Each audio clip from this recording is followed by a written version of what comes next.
Então, pessoal, sejam todos bem-vindos. Vamos iniciar, né, a atividade de hoje. A segunda noite do seminário. Meu trabalho está me enlouquecendo em tempos de pandemia.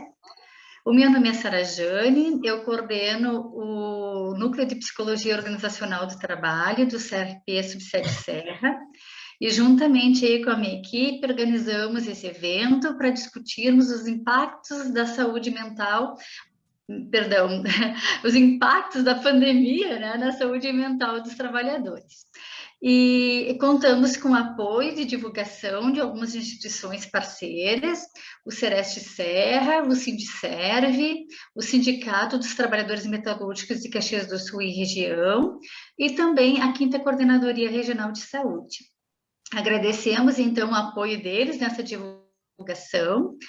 E hoje nós vamos, né, discutir sobre o tema o pós-Covid-19, sequelas, né, na saúde e no trabalho.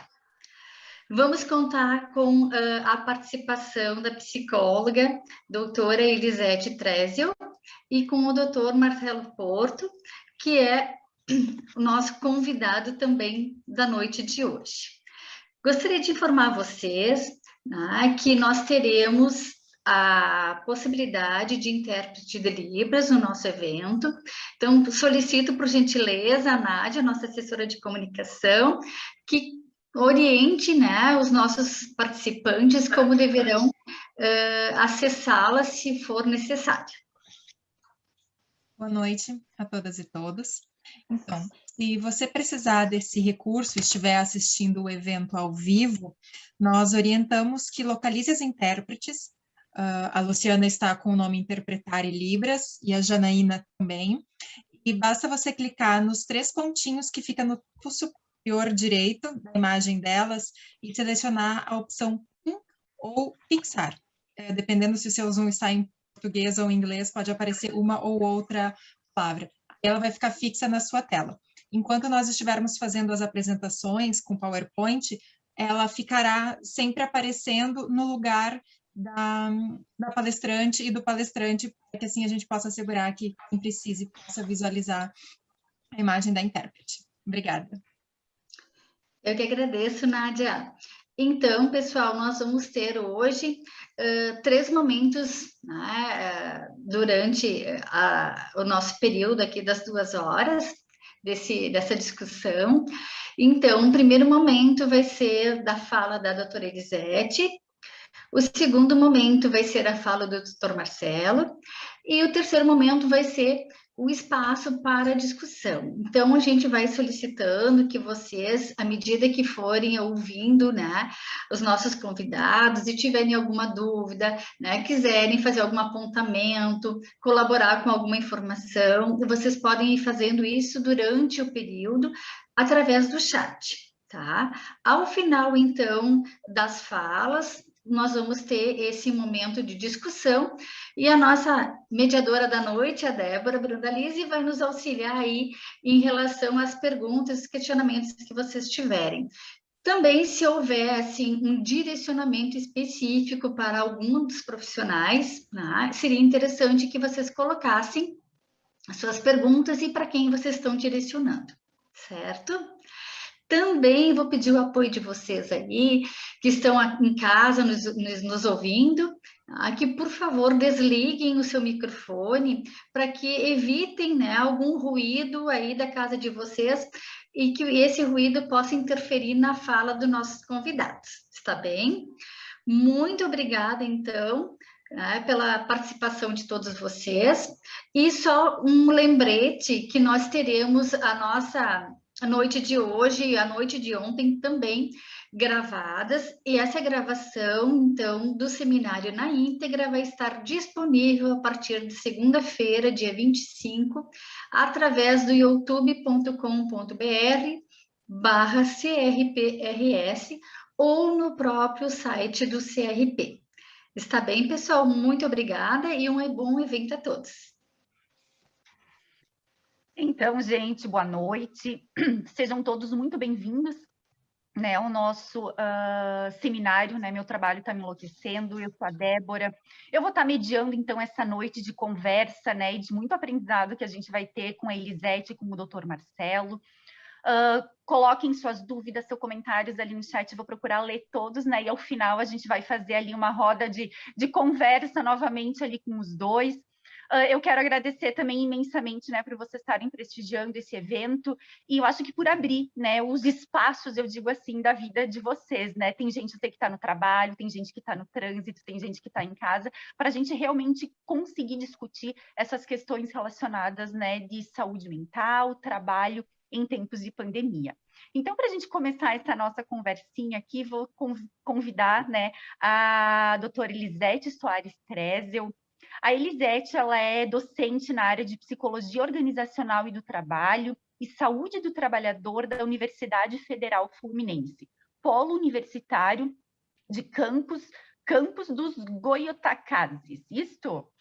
Mestre, ótimo, mestre e doutora em Psicologia Social e Institucional pela Universidade Federal do Rio Grande do Sul, na linha Políticas Públicas, Trabalho, Saúde e Produção de Subjetividade.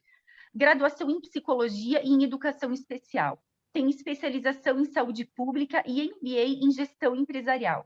Desenvolve ensino, pesquisa e extensão em bioética e trabalho, prevenção e promoção da saúde mental de trabalhadores e humanização dos processos de gestão à luz da psicologia do trabalho e da psicodinâmica e clínica do trabalho. Membro do grupo de trabalho da ANPEP, né, Trabalho, Subjetividade e Práticas Clínicas. Ela representa hoje aqui conosco, então, a Universidade Federal de Fluminense. Então, seja bem-vinda, doutora Elisete. Olá, boa noite a todos e todas. Um prazer imenso estar aqui. Agradeço o convite da Sara Jane. É uma alegria esse reencontro e um privilégio também, num momento tão especial, num contexto tão especial, podermos estar dialogando, refletindo, pensando juntos. Não temos todas as respostas, mas eu penso que mais importante que termos as respostas é sabermos refletir, elaborar boas perguntas. Esse é o começo, né, do processo de enfrentamento daquilo que estamos vivenciando. Então, eu gostaria de, inicialmente, apresentar para vocês uma ideia inicial daquilo que a gente vai trabalhar. Acho que podemos começar, então, com a apresentação dos slides. Vou trazer só alguns slides com algumas ideias, com algumas ilustrações, para a gente pensar junto, então, sobre esse momento atual. E eu vou passar agora para vocês os pontos que a gente vai estar trabalhando, tentando aproveitar ao máximo esses 40 minutos de trocas, e depois a gente retoma no final. Primeira ideia, então, podemos passar.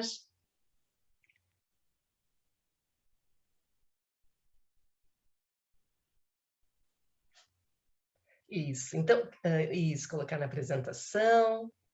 Ok, então nós vamos fazer uma breve introdução ao tema, vamos apontar o que foi intensificado e o que foi deflagrado na pandemia e quais as repercussões disso no pós-pandemia.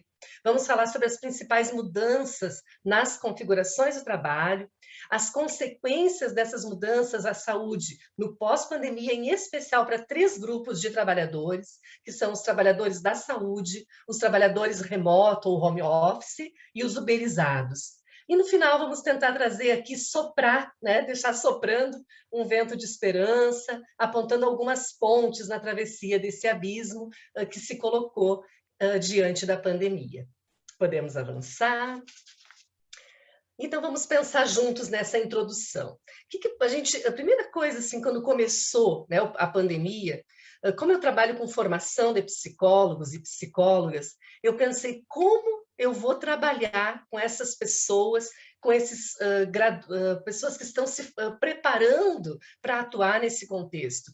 Eu preciso estudar, eu preciso construir subsídios, eu preciso pesquisar, eu preciso refletir com eles sobre o que está acontecendo e eu preciso reinventar formas né, de ensinar, de fazer a formação e de colocar esses alunos no campo de estágio, porque eu trabalho com formação teórico-prática.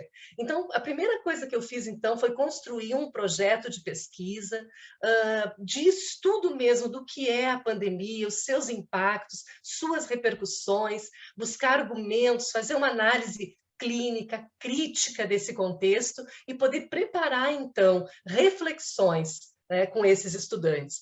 E isso foi extremamente proveitoso, porque não era um momento de simplesmente agir, ir para o ativismo, né? Nós, na psicologia, temos muito isso do pragmatismo, né? De colocar em prática, colocar em ação. A técnica é essencial, mas a reflexão precisa estar acima da técnica.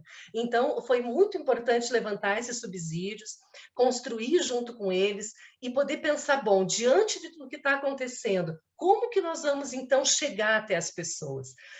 Nós começamos através de atividades online, né? Aí a situação toda do trabalho remoto, como tornar esse trabalho significativo, como criar metodologias ativas, interativas, participativas, diante, né, do distanciamento social, e como que esses futuros psicólogos poderiam se inserir nas instituições com metodologias que não as presenciais.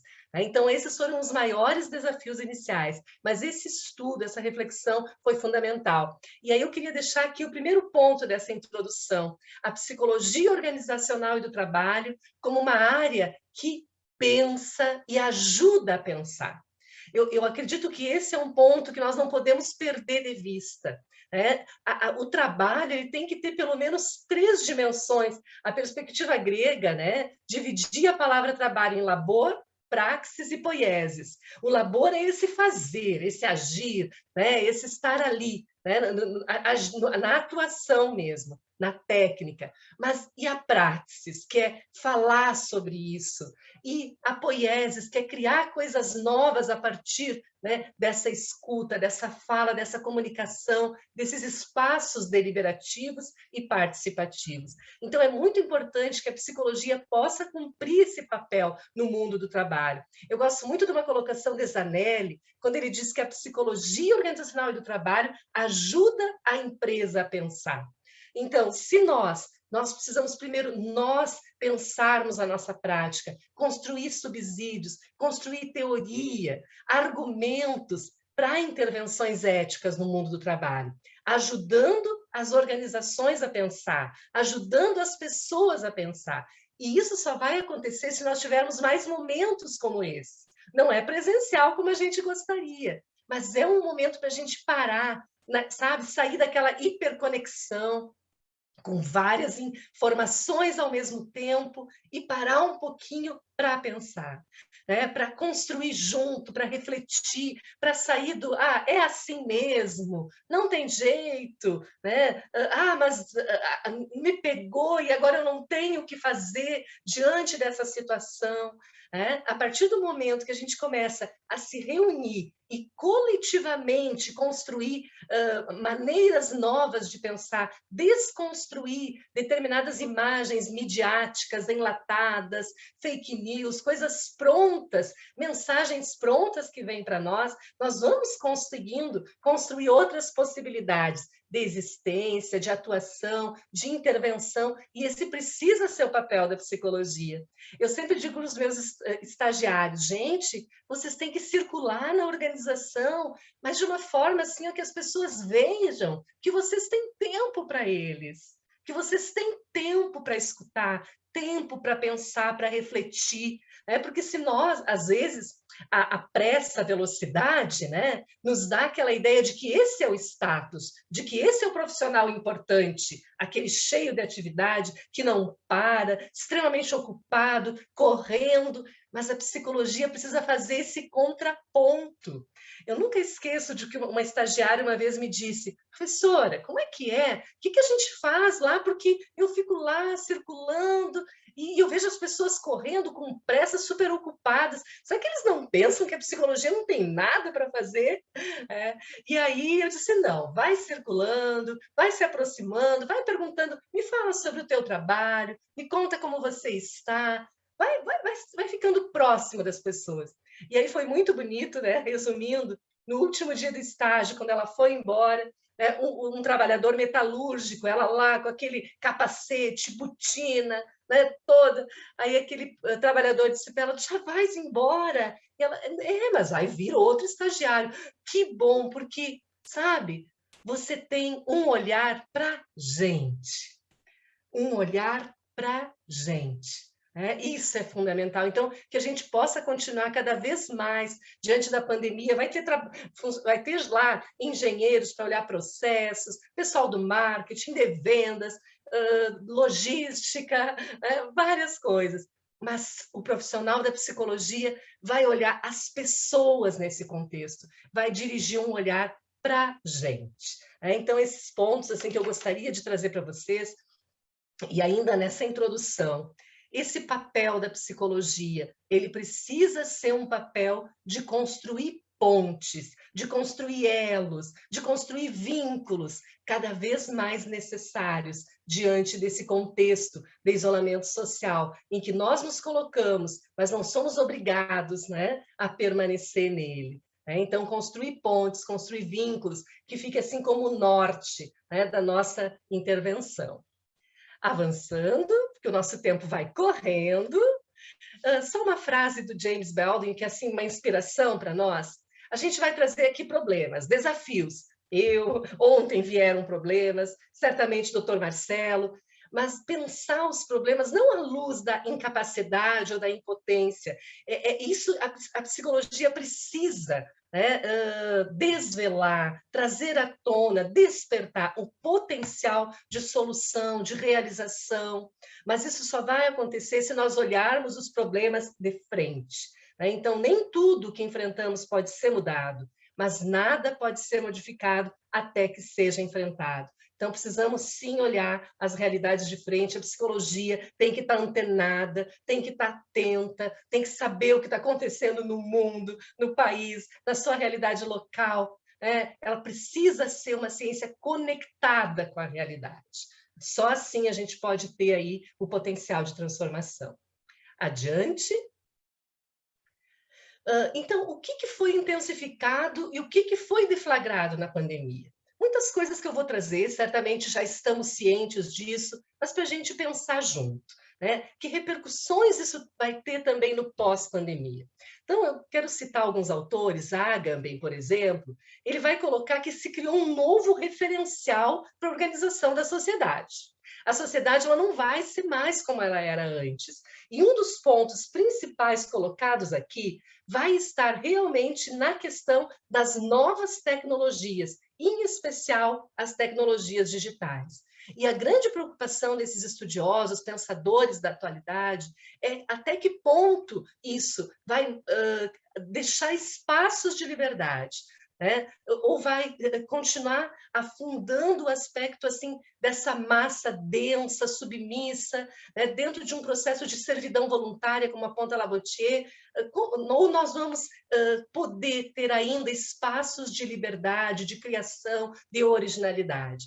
Um novo referencial está aí. Como nós vamos lidar com ele? A psicologia é uma das áreas que precisa, né, fazer frente, ajudar a questionar essas questões, esses aspectos, esses desafios que se colocam. Porque há uma tendência ao apagamento, né, das questões da subjetividade, do afeto, da criatividade, da inteligência prática, da sabedoria, né, prática e do trabalho, do ponto de vista de Marx, né, esse trabalho humano, essencialmente humano, onde está o projeto, a mente, o sonho, né, onde há ali perspectivas e ideais. Então, precisamos estar atentos a isso.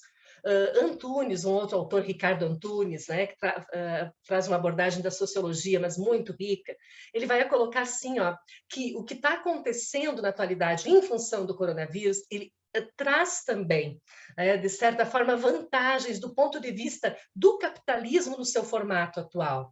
porque ele vai levar ao individualismo, vai fragilizar os coletivos, vai fragilizar a atuação sindical, né? Vai cada vez limitar mais o tempo de trabalho e o tempo de vida, se fundindo num só, levando a uma precarização cada vez maior do trabalho. Há uma preocupação também com todo esse midiático e digital, né, que realmente foi aí, né, fundamental para nós em alguns aspectos, mas de outro lado pode tornar-nos escravos digitais, né, no sentido de nós não termos ali o espaço realmente, né, para outras escolhas, e isso é uma questão importante. Né? Então, esses aspectos é importante que a gente pare para analisá-los de uma perspectiva crítica. Né? Um outro autor muito interessante, Eugênio Busti, ele tem alguns artigos, ele é professor, jornalista e professor da USP, e ele vai abordar também a questão do olhar. Né? Como é que fica essa questão? Porque nós estamos aqui, olhando para uma tela. Marcuse, né, um filósofo da escola de Frankfurt, já falava sobre o lazer passivo, né, sobre esse processo de nós estarmos diante de uma tela, e o quanto aqui nós podemos estar ativos e o quanto nós podemos estar passivos. E ele vai colocar, então, a questão que o olhar se tornou uma forma de trabalho, de fato. O tempo que eu fico na frente de uma tela, o tempo que eu fico conectado, e que mesmo no pós-pandemia, de alguma forma ou de outra, nós ainda vamos estar levando isso. Então, como é que é isso? Esse olhar como forma de trabalho, como forma de consumo, abordando o quanto isso também, né, nos cansa, o quanto isso nos deixa exauridos, o quanto isso realmente é bom e o quanto isso realmente nos leva a uma hiperconexão que nos impede, às vezes até mesmo, de planejar outras formas de vida e de existência, inclusive no pós-pandemia. Porque se de início nós tínhamos um estranhamento diante da tela, hoje a tela, de certa forma, nos captura. Né? Hoje a tela, de certa forma, é o nosso meio, é o nosso mundo. Então, esse é um ponto interessante. Ele vai colocar assim uma frase que eu vou ler para vocês, que eu acho muito rica. O sujeito foi alçado a planos paradoxais de existência, para além do corpo, age no mundo, sem ter que pisar no mundo. Então, são formas diferentes de existência, e isso vai ter impactos em várias áreas. Por exemplo, voltando à questão do trabalho docente, como é que fica? É bem possível, há uma grande diferença entre ensino à distância e trabalho remoto. Mas, infelizmente, a aplicação das tecnologias digitais, elas levaram a uma diminuição de postos de trabalho, a redução de professores, a muitos conteúdos trazidos de uma forma enlatada para os alunos, e o quanto nós também estávamos despreparados para a aplicação de outras metodologias. Eu lembro que, de início, para mim, a docência parece que estava perdendo o sentido. Até que, estudando, eu descobri a sala de aula invertida, a tutoria de conteúdo escolar, os processos, as metodologias ativas e participativas, que inclusive deram um sentido tão especial para a docência, que eu pretendo levar para o modelo híbrido ou para o modelo presencial. Mas não são todos os professores que tiveram acesso a isso. Pensa-se nas universidades particulares, o espaço para discussão se perdendo, o espaço para essa praxis, poieses, como a gente falava antes, se perdendo. Então, Bush vai falar das universidades sem espírito e o cuidado que nós temos que ter com isso, porque é ali, onde tem realmente toda a possibilidade da gente construir ciência, pesquisa, inaugurar coisas novas, inéditas, avançar, não meramente reproduzir, mas de fato, construir algo novo, inédito, original. Então, esses pontos são aspectos importantes para a gente refletir, para a gente analisar. Avançando, eu quero agora entrar especificamente nas configurações do trabalho. Eu gosto muito dessa imagem, ela foi, é uma imagem que nós já tínhamos do mundo do trabalho, na sua diversidade, e é uma imagem que remete a muitas ideias, assim, muitos analisadores. E é interessante que o pessoal da UFSCar, da Sociologia, colocou essa imagem na revista, muito rica, né? Então, eu coloquei aqui, pode avançar, esse mundo com máscara, né? Vamos, então, avançando. Então, pode ir adiante. Vamos começar a pensar agora, ainda antes um pouquinho, desculpa, avançamos muito, um pouquinho antes, tá, um pouquinho antes ainda, rapidinho. Eu quero colocar para vocês, assim, tem uma autora chamada Dominique Lullier, e ela vai apontar que houveram mudanças nas configurações de trabalho também, né? Ela vai apontar que novos grupos de trabalhadores surgiram. Nós vamos ter agora, né, a partir da pandemia e no pós-pandemia, grupos de trabalhadores que nós não tínhamos antes. E é muito importante para a psicologia do trabalho entender para poder conhecer os riscos psicossociais e as formas de intervenção nesse, entre aspas, novo mundo do trabalho. Só que é um novo onde permanece o que já existia, soma-se novas categorias e, infelizmente, a maioria delas sobrecarregadas e precarizadas. Então, a gente vai ter os desempregados, que cresceram cada vez mais. Nós vamos ter os subempregados. Esses são uma categoria que cresceu significativamente, aqueles que reduziram o seu salário, reduziram a sua carga horária, ficaram em casa e, por isso, não puderam trabalhar as mesmas horas e ter o mesmo salário que tinham antes. É um número significativo de trabalhadores. Esses trabalhadores entraram em empregos muitas vezes não dignos, informais, ou em situação MEIs, por exemplo, os microempreendedores individuais. Muitos deles criaram um MEI para ter uma renda, mas estão com sérias dificuldades de dar continuidade ao seu negócio. Nós vamos ter os pejotizados, aqueles que criaram uma pessoa jurídica para poder se manter no trabalho, os que estão fazendo o trabalho intermitente, aqueles que estão com uma carga horária cada vez mais reduzida, e nós temos os trabalhadores uberizados, né? Sobre esses a gente vai falar daqui a pouquinho, rapidamente. Quantos minutos eu ainda tenho, Débora? Você tem ainda 20 minutos. Ah, perfeito. Então, esses trabalhadores, eles estão nessa segunda grande categoria. São trabalhadores, existiam, mas não na escala que existem hoje. Né? E isso traz, assim, sérios problemas a nível, né, questões sociais e de saúde pública, porque são trabalhadores sem direito, né? Trabalhadores em situação, assim, realmente apenas de sobrevivência. Né? Eles não estão num emprego, eles estão num subemprego, em situações de muita insegurança. Né? Os microempreendedores, chamados de empreendedores de si mesmos, sozinhos, lutando sozinhos, tentando sobreviver com o seu microempreendimento, na grande maioria das vezes sem um plano de negócios, sem realmente condições e estrutura, né, para fazer frente a um mercado altamente competitivo. Né? Então, e os uberizados, a gente vai falar daqui a pouquinho, que nem empreendedores podemos chamar, né? Eles são subordinados, autogerenciados por plataformas. Né? A gente já vai falar sobre isso. Então, além disso, então, nós vamos ter aqueles trabalhadores em sobretrabalho. Os trabalhadores da saúde hoje são trabalhadores em sobretrabalho. Os bombeiros, os policiais, esses profissionais essenciais, que, na verdade, nem podem usufruir do nome da categoria que deram a eles, porque eles têm tantos problemas, tantas dificuldades, tantos riscos, que eles nem mesmo podem usufruir dessa visibilidade que foi dada a eles. E aí vão segregando outros trabalhadores que não puderam parar durante a pandemia e que tiveram que se manter, né, no cuidado com seus filhos. Além desses, nós vamos ter ainda os trabalhadores da área fabril. A área fabril industrial, ela pode ter parado por um determinado tempo, mas e quando retornar? E à medida que está retornando, vocês já pensaram?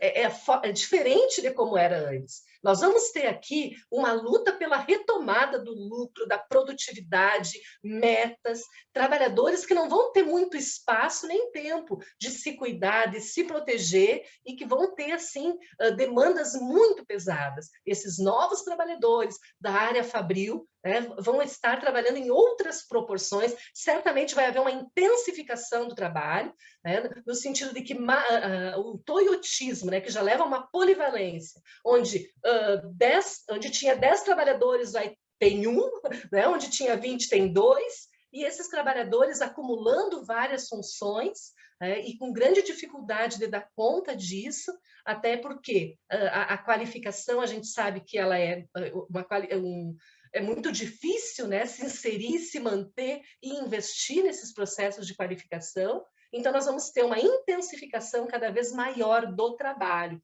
onde menos pessoas, né, vão trabalhar mais, né, onde a intensificação ela é diferente da quantidade de trabalho. Então, vai ter quantidade de trabalho, até porque, com as novas leis trabalhistas, o doutor Marcelo talvez vai falar sobre isso depois, se pode fazer muito mais horas extras, né? Então, a carga horária de trabalho em si ela aumenta, mas também ele pode não ter a segurança, porque a empresa pode demiti-lo e contratá-lo só quando houver demanda, né? E a 1 hora de trabalhada, ele pode trabalhar em 1 hora muito mais do que ele trabalhava antes. Isso significa intensificação do trabalho e, às vezes, é mais danoso para a saúde física e mental do que a própria quantidade de trabalho em si.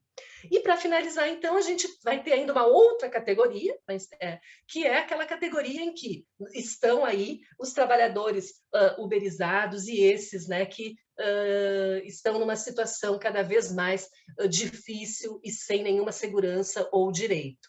Lembrando que dentro dessas categorias, muito forte está o teletrabalho e o trabalho home office. Avançando, aproveitar bem nosso tempo. Vamos falar um pouquinho dos trabalhadores da saúde? Então, vamos falar um pouquinho em especial, falamos no geral aí sobre as novas configurações apontadas por Lullier.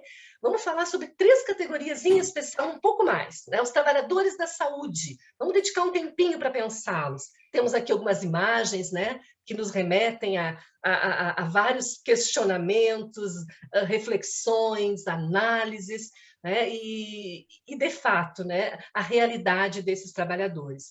Eu tenho grupos de estagiários em hospital público e a gente hoje está numa luta muito grande para poder levar para dentro do hospital o cuidado ao trabalhador.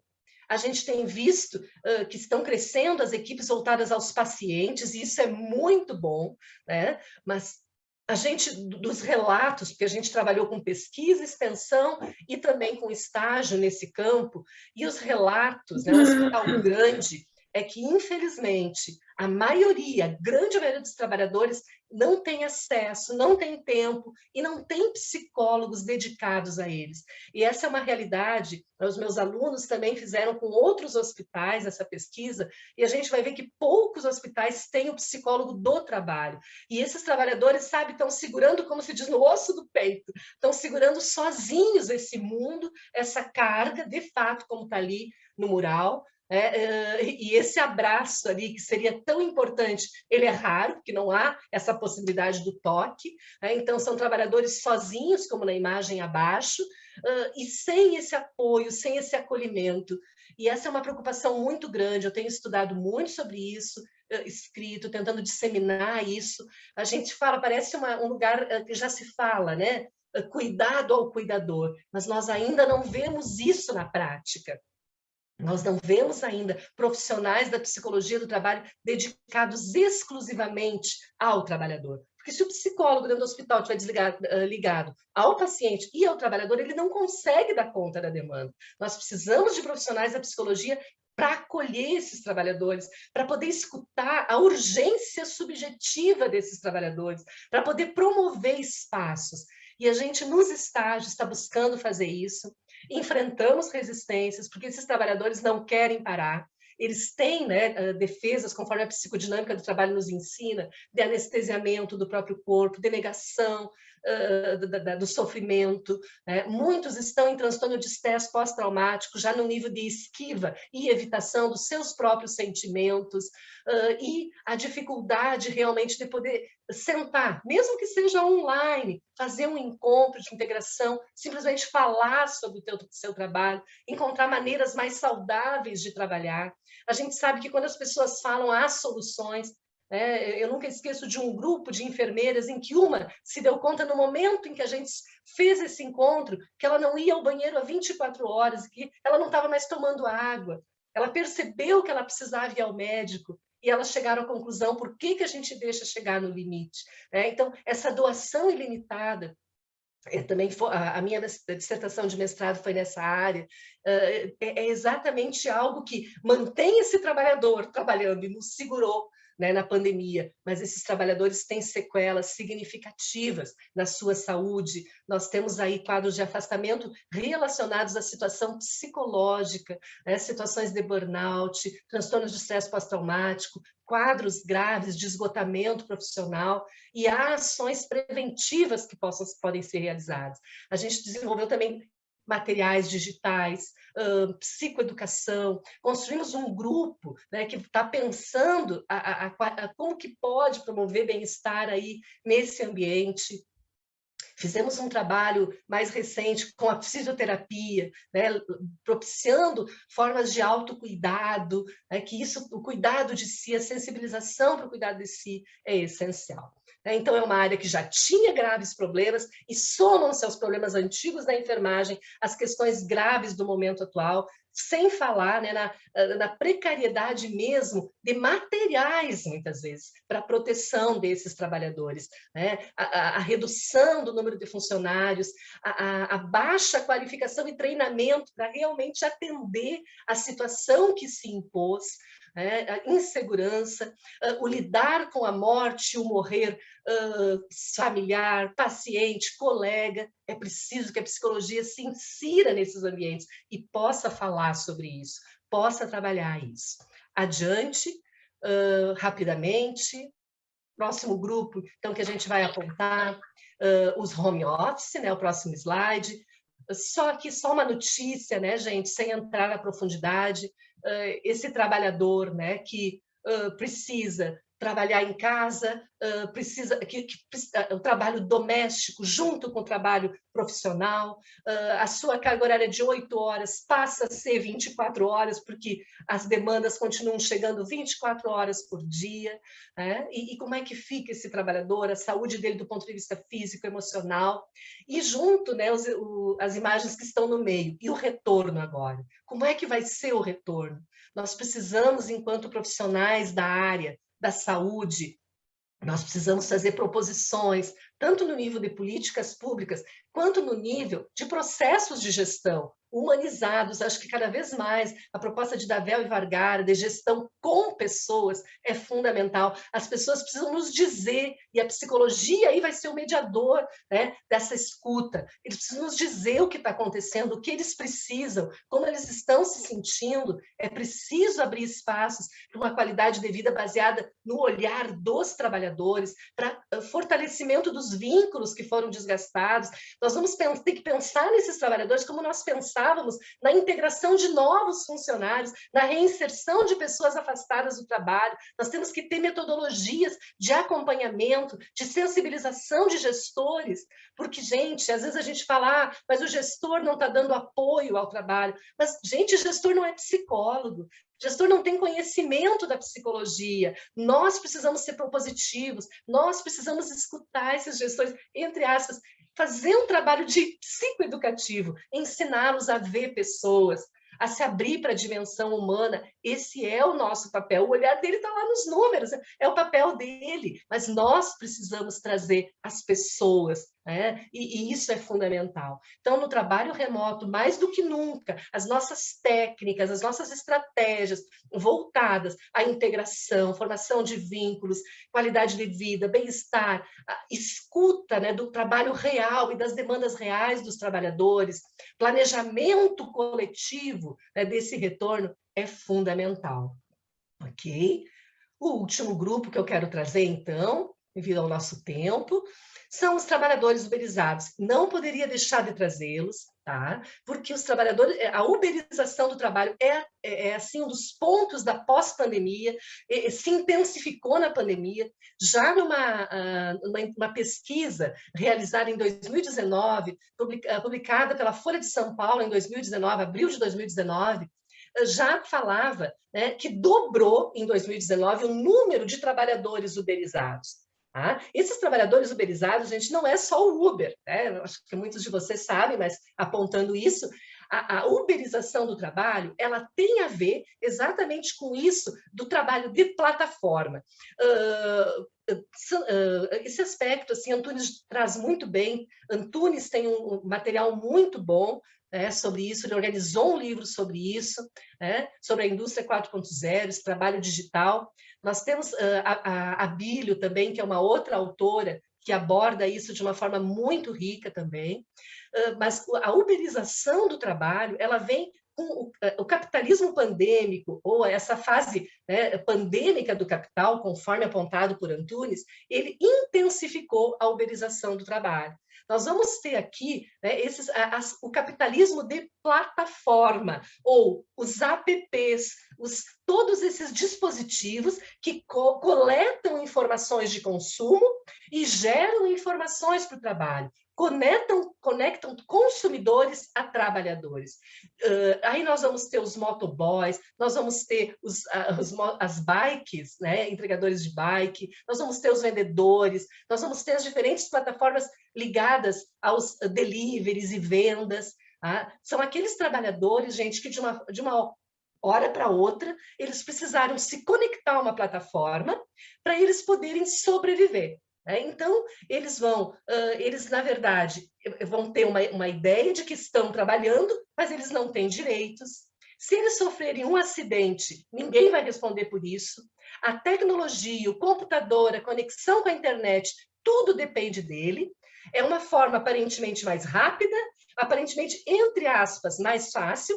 Essas empresas, grandes corporações, passam a ideia de que esse trabalhador está ali, sob um guarda-chuva, mas que, na verdade, esse guarda-chuva pode fechar a qualquer momento. É como diz aquela frase ali à esquerda, não tem benefícios, a grana é bem pequena, mas pelo menos você faz o seu horário, Ou seja, só depende de você, mas está com os pés e mãos acorrentados à plataforma. A todo esse processo dos algoritmos que ditam quem compra, que ditam quem vende, a gamificação do trabalho, dando a ideia de que eu estou crescendo, de que eu estou ganhando, sem avaliar tudo que eu estou investindo, toda a insegurança que está em jogo. Então, o trabalho uberizado, ele é uma forma, assim, uma das formas mais penosas e mais exacerbadas de precarização do trabalho. E é uma tendência, a uberização do trabalho é uma tendência do pós-pandemia, levando a uma perda de direitos, desregulamentação do trabalho, total falta de responsabilidade dessas plataformas com a saúde, com a atenção, com os direitos desses trabalhadores. E esses são os trabalhadores, gente, que correspondiam em 2019 a 17 milhões de brasileiros. Ou seja, juntos, Rappi, 99, iFood, etc., colocam em ação mais pessoas do que todos eles juntos, que mais empresas e fábricas e lojas juntas. E isso é uma tendência crescente. Se você procurar na internet, você já vai ver como se tornar um trabalho uberizado, como uberizar suas vendas. Então, há aí já uma tendência muito crescente, e que já vem, assim, ela já vinha num crescente, e as tecnologias digitais vão tornando isso cada vez mais possível, e como que ficam os nossos trabalhadores. Então, nós precisamos, enquanto profissionais da saúde mental, nos sentir convocados a pensar essas questões, nos sentir convocados a avaliar os riscos psicossociais. Está quase? 5 minutos? Avaliar os riscos psicossociais desses profissionais, nos aproximar das instituições de classe, achar maneiras, de realmente assim tornar acessível informações para que de alguma forma, a gente possa frear um pouco, criar algumas resistências, a esse processo assim que realmente está sendo bastante avassalador, para o trabalho digno, do ponto de vista da Organização Internacional do Trabalho, daquilo que a gente chama de trabalho digno, e de saúde do trabalhador. Para encerrar, então, pode passar. Trazer, então, trazendo essa realidade, trazendo aí também, né, algumas estratégias de intervenção que nós utilizamos, que foram apontadas, e trazendo, então, esse vento de esperança, né, esse psicólogo. Né? Eu gosto muito de pensar na perspectiva de Boaventura Santos, onde ele vai dizer que existem abismos, né, e dicotomias que são criadas, e que essas dicotomias elas são alimentadas dentro da forma dos modelos que a gente vive hoje de economia, onde, de um lado desse abismo, ficam as minorias, os territórios, né, coloniais, onde ficam as minorias que, na verdade, são um grupo imenso de pessoas que estão em situação, né, de abandono, de negligência, de exclusão. Né? Então, e aí fica uma questão para a psicologia. Nós vivemos nessa lógica abissal, nós cavamos abismos, né? Ou nós somos profissionais que constroem pontes. Então, eu trago essas pontes aqui como uma inspiração, no sentido de que a gente possa se pensar como profissionais que constroem pontes. Né? E avançando, então, rapidamente, trazer para vocês 3 frases que eu considero importantes para deixar, né, para vocês a nível de reflexão.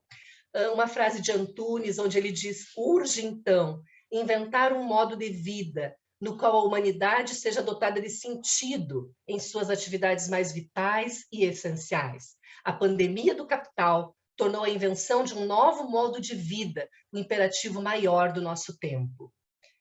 Próxima frase, trazendo então Boaventura Santos, dentro dessa perspectiva pós-abissal, de ecologia de saberes, né, de poder haver esse contato, essa ponte entre os diferentes mundos, trazendo a sabedoria prática, trazendo a originalidade, potenciais de criação, né, a singularidade do trabalho. Ele vai apontar, então, nós, pesquisadores, precisamos estar atentos e ser propositores de ações em defesa da vida, saúde, sustentabilidade, dignidade, direitos humanos. Se isso não ocorrer, o planeta Terra vai continuar se defendendo da destruição que lhe causamos, de formas cada vez mais potencialmente agressivas e letais. O planeta Terra é papel da psicologia? É papel da psicologia. Nós precisamos ir para além do biológico. Nós precisamos analisar, né, as questões de um ponto de vista clínico, mas também crítico, né, ético. Então, nesse caso, o futuro, se nós agirmos assim, o futuro desta quarentena será um curto intervalo antes de quarentenas futuras. Que não seja assim. E a última frase, para encerrar, eu não poderia deixar de trazer Christophe Dejour, né? Eu sou da área da psicodinâmica, e eu quero só ler para vocês, não vai dar tempo da gente discutir, uma frase que a gente tem levado, né, nas instituições em que a gente se insere, instituições de ensino, para pensar, né, o trabalho, instituições de saúde, a frase que uma outra abordagem de saúde proposta para o Dejour, e que nós, psicólogos, também precisamos pensar, porque nós também precisamos cuidar da nossa saúde. Então, saúde para cada homem, mulher ou criança é ter meios de traçar um caminho pessoal e original em direção ao seu bem-estar físico, psíquico e social. O que é a saúde? Não é a ausência de doenças, não somente, né, o que a OMS aponta, né, como o bem-estar físico, psíquico, social, tudo isso, mas, para além disso, é a liberdade de dar ao corpo a possibilidade de repousar, é a liberdade de lhe dar o que comer quando tem fome. Enfermeiros não têm parado para comer, trabalhadores home office não têm parado, né? Ou não estão cuidando da sua alimentação, de fazê-lo dormir quando tem sono. Quantos trabalhadores em débito do sono? É, portanto, a liberdade, o direito de prestar atenção ao seu corpo, respeitar os seus limites e se adaptar. É isso, gente. Muito obrigada. Próximo slide, então, traz aqui o meu e-mail, tá? Estamos juntos, mais do que nunca precisamos estar juntos e solidários e cooperativos. Muito obrigada pela atenção de vocês. Prof. Elisete, que hora mais inspiradora, tá? Que tu nos trouxe, eu acho que de muitas reflexões, né, do nosso dia a dia de atuação enquanto psicólogos, mas de olhar para o outro, do buscar as pessoas, né? Tô vendo muitos comentários aqui, obrigada, maravilhosa, parabéns, e realmente, né, acho que foram palavras inspiradoras para nós, né? Te agradecemos imensamente. E agora passamos a palavra. Que bom! Passamos a palavra agora, então, para o doutor Marcelo, né? O doutor Marcelo Silva Porto, ele é juiz titular da 6ª Vara do Trabalho de Caxias do Sul desde setembro de 2012.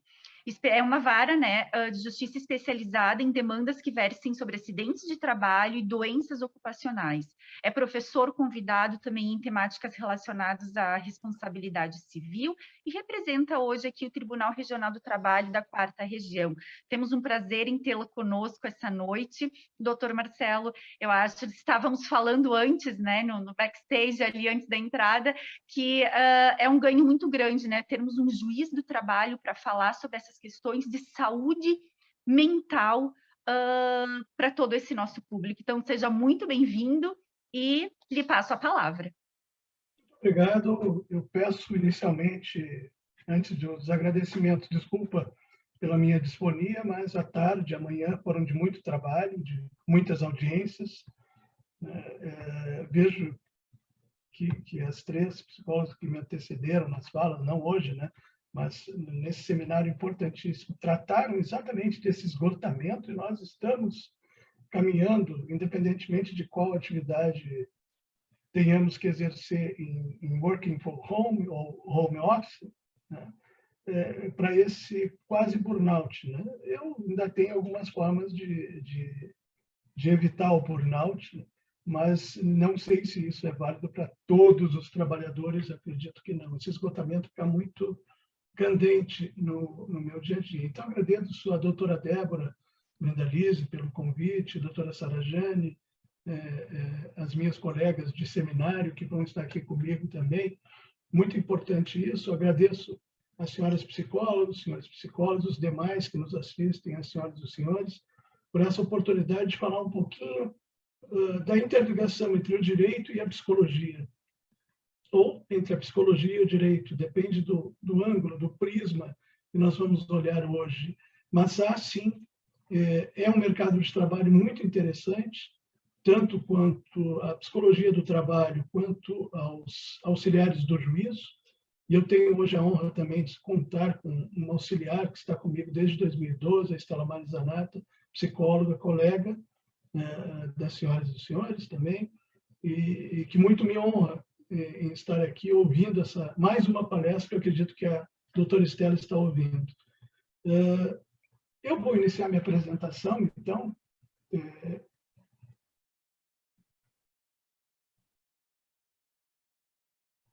Espero que esteja aí aparecendo. Podem me informar se está ok? Tudo ok? Ok. Então, vamos seguir. A minha intenção de trabalho nesse seminário, e eu fiquei muito feliz também a ver a referência a Christophe Dejus, né, que esteve em Porto Alegre e palestrou para juízes sobre essa, vamos chamar, entre aspas, a loucura no trabalho, né, uma das suas obras, né, dentre tantas que são importantes. Esse despertar do direito para a psicologia, o despertar da psicologia para o direito. Em 2004, só para que as senhoras e os senhores saibam, a Justiça do Trabalho ganhou, no dia 31 de dezembro de 2004, a competência material para julgar casos que envolvem acidentes do trabalho e doenças ocupacionais, os danos materiais e os danos morais. Demorou um ano para que os processos fossem aportados. Em 2006, eu estava em Erechim e recebi mais de 100 processos em um dia para julgar. Processos que estavam parados há 3, 5 e 10 anos, sem questionar o porquê. A motivação disso, eu parti para um estudo bem profundo sobre essa matéria de acidentes do trabalho e doenças ocupacionais, e, dentre as doenças ocupacionais, nós temos os transtornos mentais relacionados ao trabalho, que, para mim, passou a ser uma novidade, mas também passou a ser motivo de estudo, necessário estudo. Então, nesse trabalho de hoje, eu demonstro para as senhoras e para os senhores essa interligação dos transtornos mentais relacionados ao trabalho, uma análise jurídica da Covid-19 como causa de pedido em demandas trabalhistas, não necessariamente com um transtorno mental decorrente, ansiedade, depressão, não seria esse o meu objetivo, embora possa ser alegado, mas isso é uma alegação diminuta ainda, nós não recebemos no Poder Judiciário um número tão grande de processos. E aí eu falo Poder Judiciário, que é responsável por esse julgamento, que é o Judiciário Trabalhista. Um número tão grande de processos. O que é importante também é levar e propiciar as pessoas nos ambientes corporativos uma noção da Covid-19 com um juízo de probabilidade de ser definida como uma doença ocupacional. Esse é o meu trabalho inicial. Eu tenho especialização em transtornos mentais relacionados ao trabalho com o Instituto de Psiquiatria do Hospital de Clínicas da Faculdade de Medicina da USP. Não mencionei isso no meu currículo porque é uma questão que outros magistrados da 4ª região, aqui que nós estamos no Rio Grande do Sul, também realizaram. Acredito que tenhamos aí entre 50 e 60 magistrados que fizeram esse curso, um curso de 1 ano, e foi importantíssimo conversar com psicólogos, com psiquiatras, a respeito de todas as circunstâncias que eu ouvi ontem e que eu ouvi hoje, de uma forma mais condensada, por óbvio, mas que agora, para mim, soa muito lógico o que me foi dito, o que me foi ensinado pelos professores. Na minha concepção do direito, e eu busquei essa equalização, e inicio a minha fala exatamente nesse ponto, tem que haver um equilíbrio. O equilíbrio do direito, o direito sempre procura o cidadão mediano, ou o comportamento mediano. E quando nós vamos falar de acidente do trabalho e doença ocupacional, incluindo, obviamente, aí, então, os transtornos mentais, nós vamos falar de condutas omissivas ou condutas comissivas. Por isso que eu faço uma interligação inicial também entre vida e trabalho, trabalho e vida, de uma forma equilibrada. Se nós vamos pensar exatamente em trabalho e vida, vida e trabalho, eu vou apresentar para as senhoras e para os senhores uma jurimetria. Jurimetria é entender o que está sendo postulado e o porquê está sendo postulado em determinada região. Vou me limitar à região de Caxias do Sul, inicialmente, para que isso fique bem claro aos empregadores e aos trabalhadores da nossa região, que depois pode ser utilizado, eventualmente, por outras pessoas, tanto que prestem serviços, quanto os que empreguem esses trabalhadores. Então, nós vamos analisar a recorrência dos transtornos mentais. Eu, particularmente, já fiz mais de 80 inspeções judiciais em Caxias, então eu entendo razoavelmente, porque se repetem, são recorrentes as doenças ocupacionais. Obviamente, não faço inspeção judicial com relação a transtornos mentais, alegadamente relacionados ao trabalho, mas sim a questões ocupacionais, então, biomecânica laboral, né? E nós vamos entender também os conceitos relacionados à psicologia e psiquiatria do trabalho, ligados à gestão de RH, né? E vamos discutir rapidamente questões relacionadas a absenteísmo e presenteísmo. Eu sempre digo nas palestras que realizo o que é pior, eu estar doente e trabalhar ou eu faltar ao serviço. Se eu faltar ao serviço, o que é muito comum de ocorrer no meu dia a dia enquanto magistrado, é ver que aquela pessoa que falta ao serviço por estar doente, ela é, passado um tempo, despedida, principalmente se houver o afastamento por B31, auxílio-doença comum. Quando há um afastamento por auxílio acidentário, então aí nós temos uma garantia de emprego decorrente do artigo 118 da Lei 8.213, que dá garantia de 1 ano após a cessação do benefício previdenciário, porque não há alta previdenciária, né? Há sim a cessação. Se concede benefício e o benefício cessa, então nós temos tecnicamente esse momento específico para o início da garantia de emprego. Como a doutora falou, que me antecedeu, saúde não é apenas ausência de doença, né, ou enfermidade, mas um estado completo de bem-estar físico, mental e social. Esse é o nosso mantra enquanto responsáveis por julgar casos que envolvem saúde, segurança do trabalho e qualidade de vida no trabalho. Então, eu tenho SST e QVT todos os dias da minha vida enquanto magistrado titular de uma vara especializada da Justiça do Trabalho. Só tem 2 no Rio Grande do Sul, a 30ª em Porto Alegre e a 6ª de Caxias. Não tenho conhecimento de outra no Brasil, ou de outras no Brasil. Então, esse conceito de saúde é o que nós entendemos e nós buscamos entender também, não é só o entender teoricamente, mas o entender nos processos quando nós tratamos de transtornos mentais.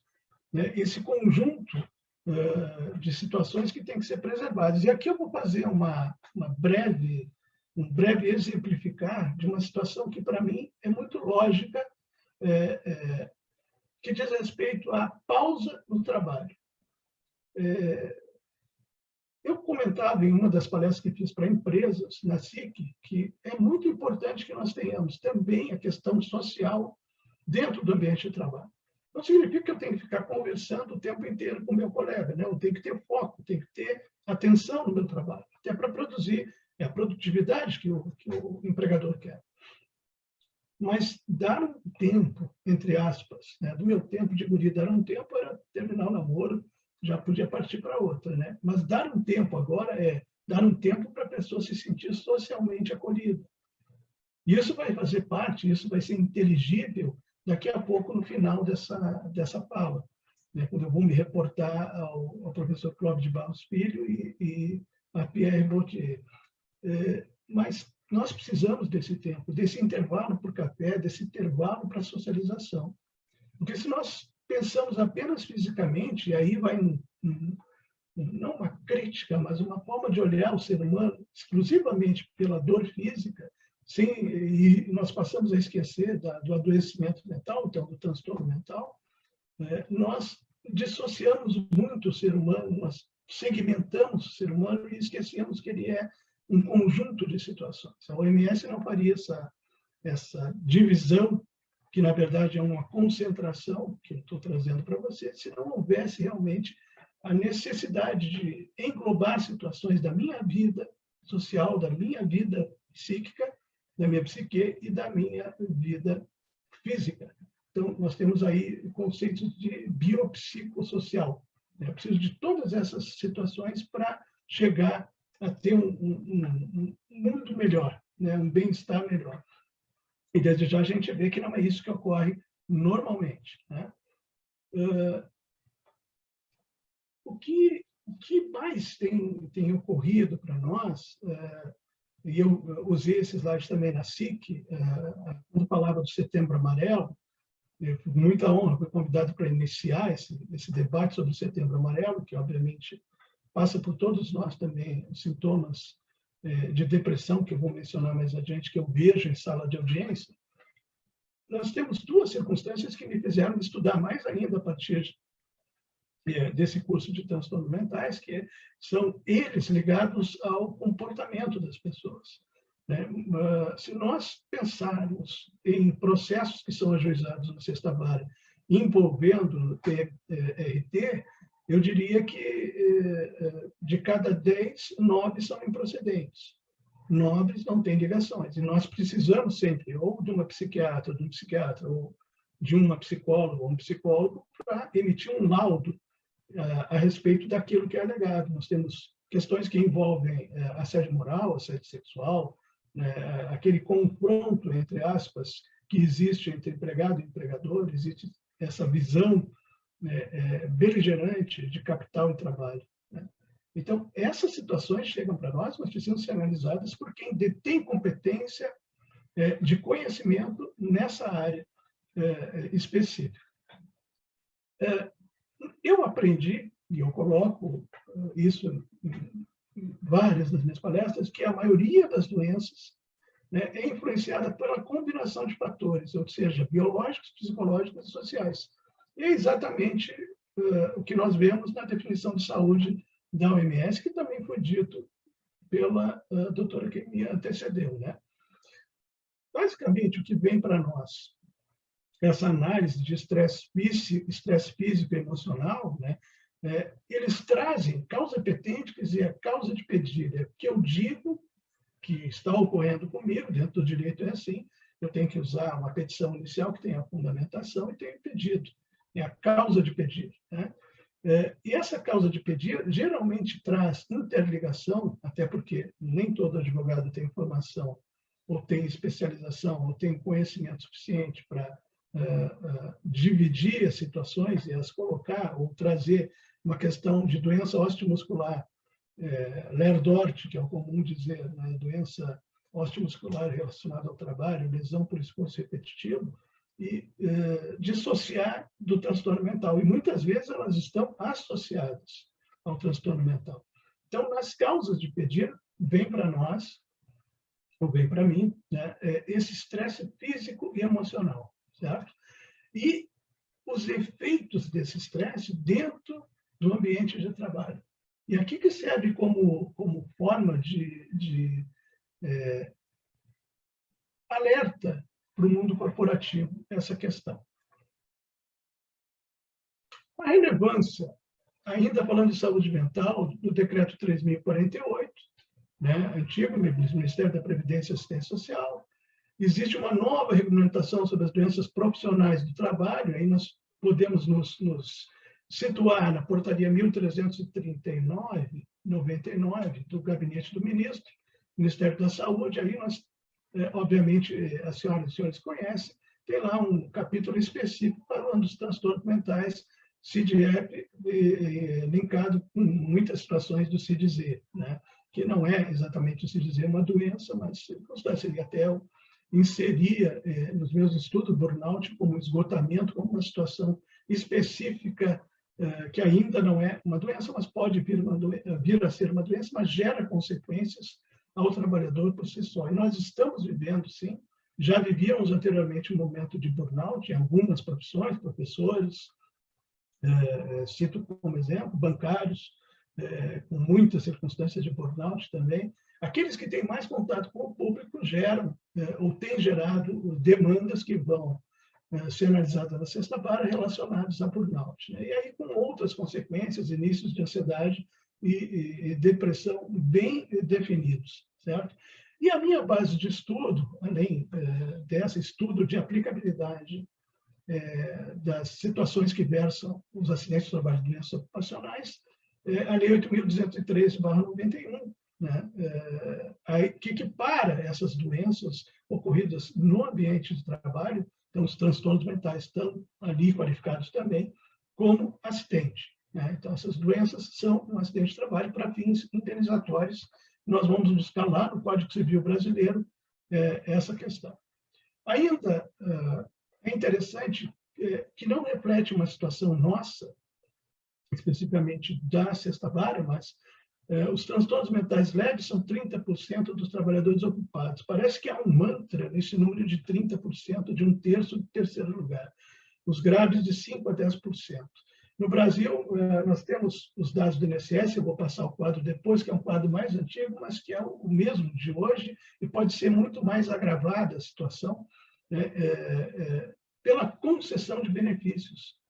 E vejam, e aqui há um contrassenso entre o tipo de adoecimento, então eu vou ter um transtorno mental, mas mesmo assim eu recebo, obviamente, um afastamento, um benefício previdenciário, e mesmo assim não se dá a importância necessária. Eu vejo todo o trabalho que é feito pelas doutoras, pelas psicólogas do trabalho, pela psicologia em si, e que auxilia muito a classe trabalhadora, e acredito também os próprios empresários precisam, em algum momento ou outro, de se libertar um pouco dessa situação exclusiva que eles têm, né?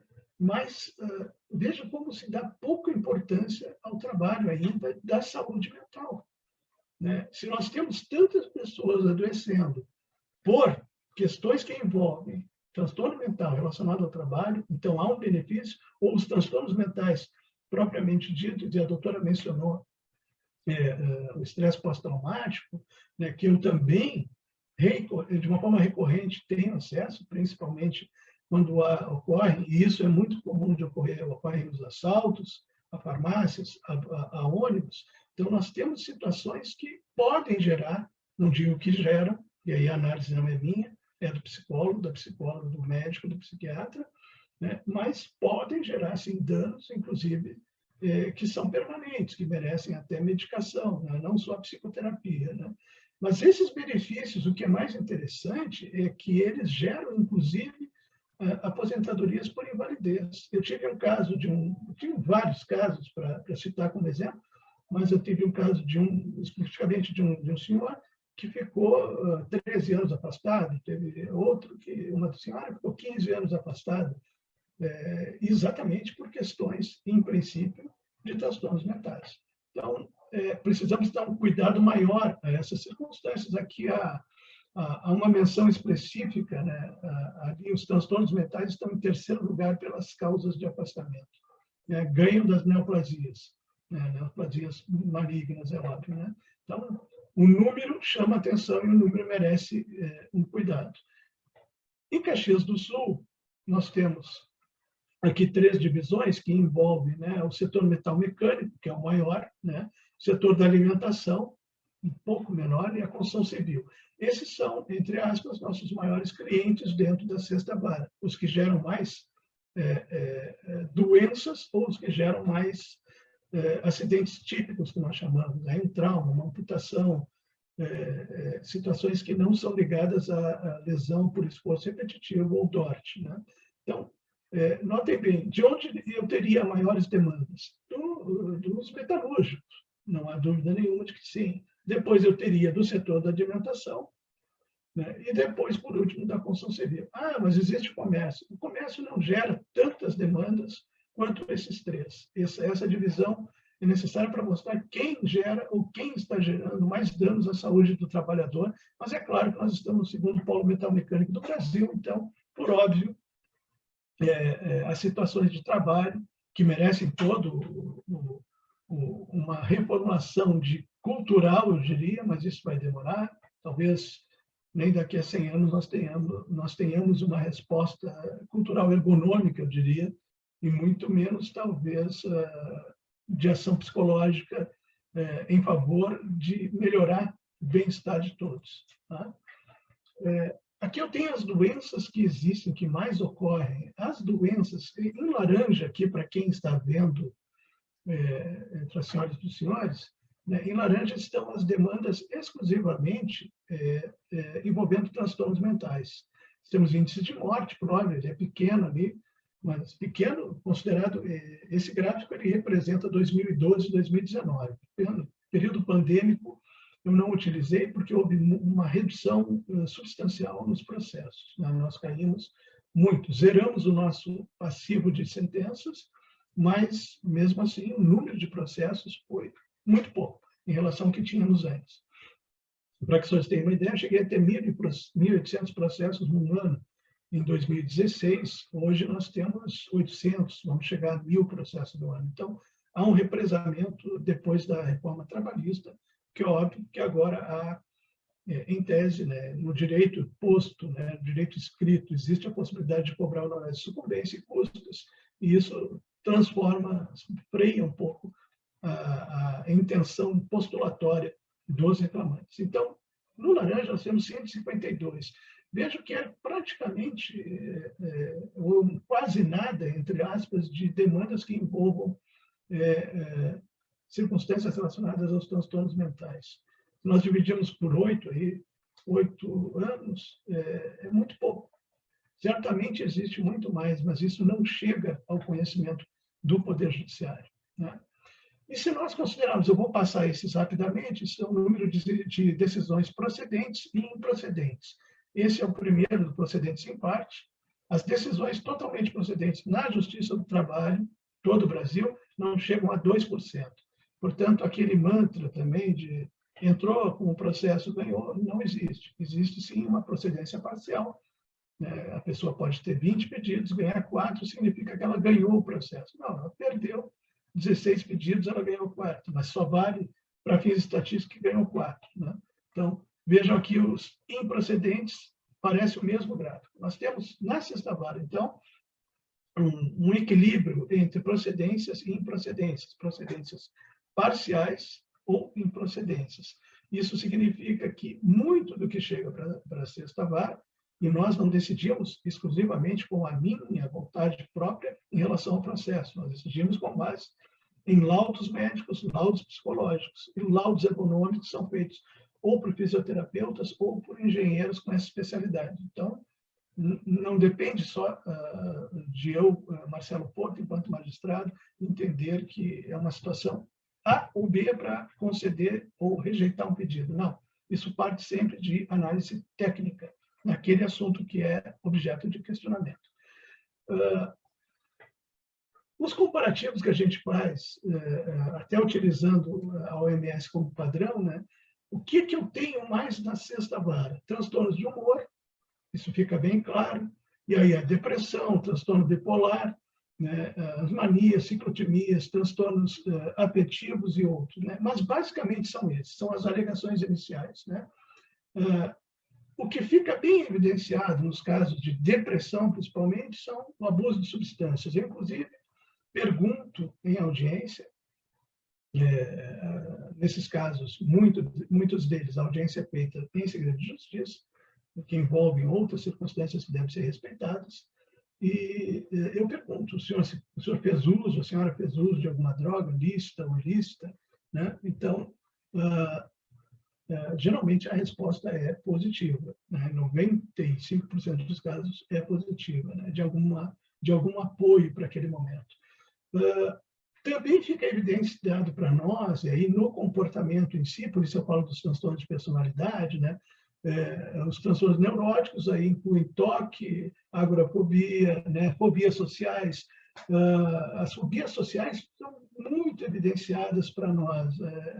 Não o antissocial propriamente dito, mas a fobia social, né? Ele tem alguma situação que traduz isso, reações agudas ao estresse, os transtornos dissociativos. Basicamente, são esses que chegam para nós. Os esquizoides e os transtornos mentais orgânicos, a demência, principalmente, né? Isso, nós temos um trabalho de análise de cada processo e dos laudos, né?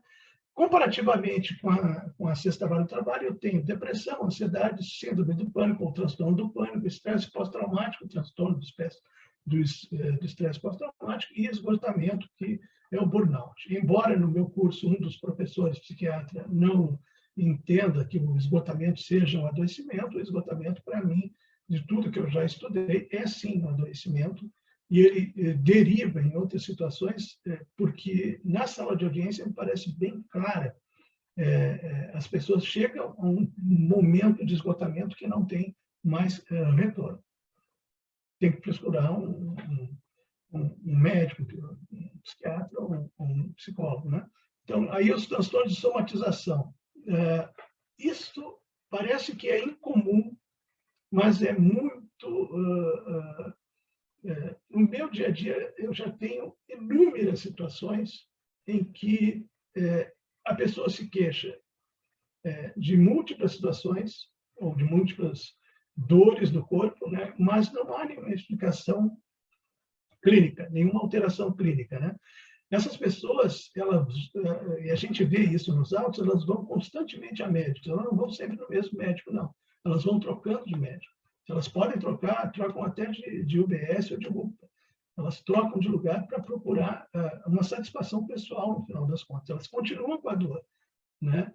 Então, elas fazem exames, elas repetem exames, e isso vai para a Justiça do Trabalho, como se aquilo fosse uma doença ocupacional. E aí chega, eu não vou chamar de transtorno de somatização, mas geralmente chegam na audiência muito mais inconformadas do que estariam no próprio local de trabalho. Parece que o local de trabalho as está adoecendo, e são elas que estão adoecendo, não exatamente com o local de trabalho. Talvez isso não seja muito agradável de ouvir, mas existe essa questão.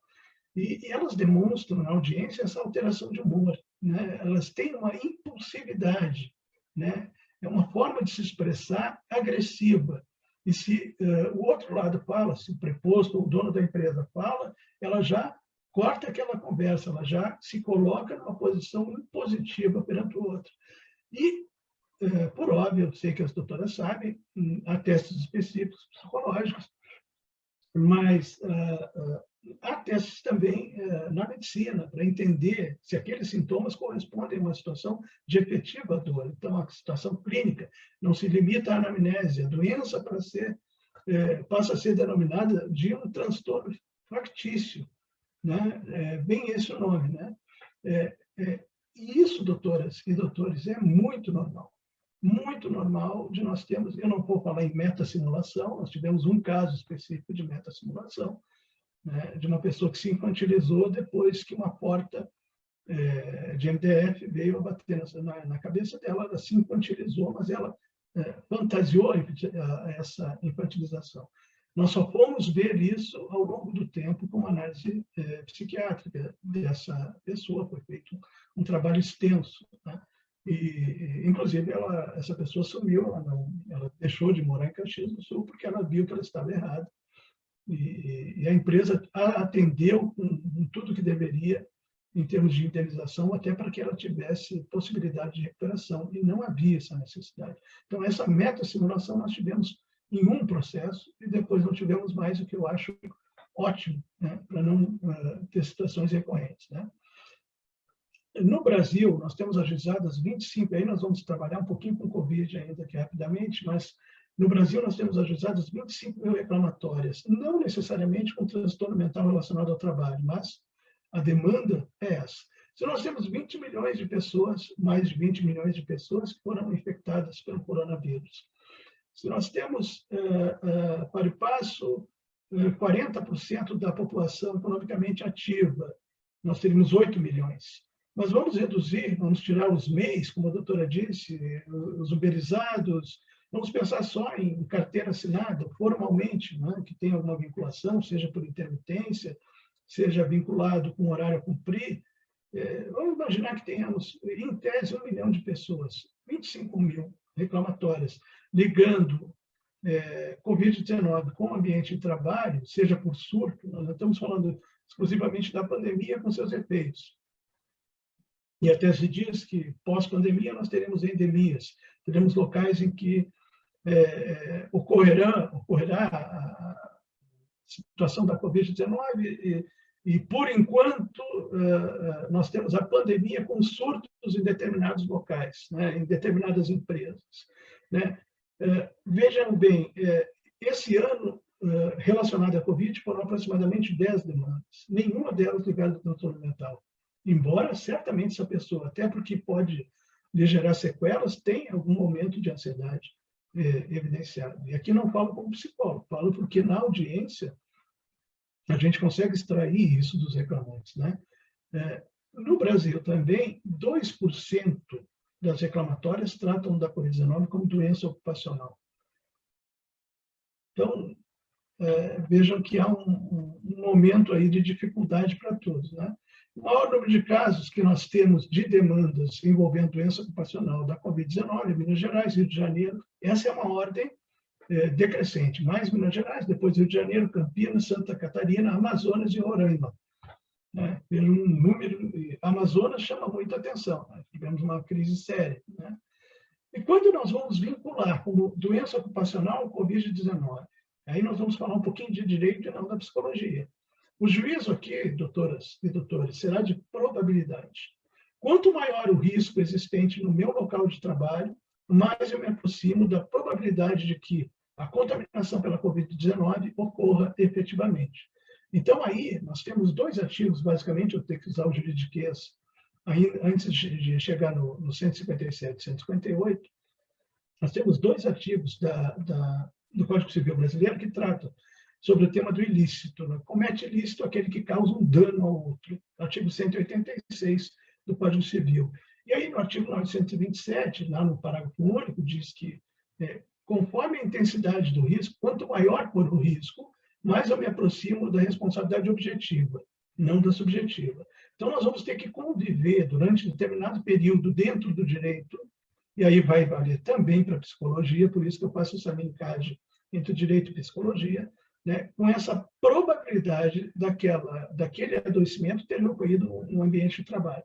E aí nós entramos também em fatores epidemiológicos, entendendo que em determinada empresa, eu não estou falando de NETEP, Nexo Técnico Previdenciário, mas eu estou dizendo uma epidemiologia dentro da empresa, entender quais são os acidentes que estão ocorrendo, quais são as doenças que estão ocorrendo. Esse é um trabalho de SESMIT muito importante. E essa vinculação SESMIT, gestão de recursos humanos, e inserida também a psicologia do trabalho, pode ser muito bom para a solução desses adoecimentos que ocorrem, sejam eles de qual origem. Inclusive, podem ser por fatores laborais e extralaborais. O que nós vemos muito nos laudos são os fatores endógenos e exógenos, quando nós chegamos aos transtornos mentais. Também chama a atenção, e serve como fonte também de estudo, para aqueles que se preocupam com SST e QBT, o artigo 157 e o artigo 158 da CLT. O primeiro trata das obrigações do empregado, né, dos empregados, e depois o 158 o primeiro dos empregadores, depois dos empregados. O que o primeiro diz? É responsabilidade do empregador, né, manter o ambiente de trabalho rígido, né? Ou seja, tem que dar o máximo possível de condições de saúde para quem vai trabalhar. Não a saúde física, né, mas a saúde do ambiente. O ambiente tem que ser livre dos riscos ocupacionais dentro do possível, né? Nós sabemos que existem os riscos químicos, físicos, biológicos, ergonômicos, e muita gente não dá nenhuma importância, e os acidentários, aqueles riscos de acidente. Pois bem, ao empregado dada a obrigação também, uma via de duas mãos do direito, ele tem essa situação sinonagmática, que nós chamamos, ao empregado é dado o dever de cumprir essas obrigações do empregador, e o empregador em situação pandêmica da Covid-19, ele tem também obrigações que derivam do poder público, seja federal, estadual ou municipal. Então, essas obrigações têm que ser cumpridas pelo empregador, para e passo têm que ser cumpridas pelo empregado também. Não vou discutir aqui a questão da vacinação de passaporte vacinal. Não é essa a minha intenção, e acho que nós passaríamos uma noite discutindo, teríamos visões dos dois lados. Mas sempre me reporto que lá no artigo 158 constitui justo motivo para a extinção do contrato também, não é apenas o que está previsto no 482 da CLT, mas constitui justo motivo a inobservância pelo trabalhador das regras que são definidas pelo seu empregador. Então, cuidem essa questão, está lá no 158 da CLT. Tá bem?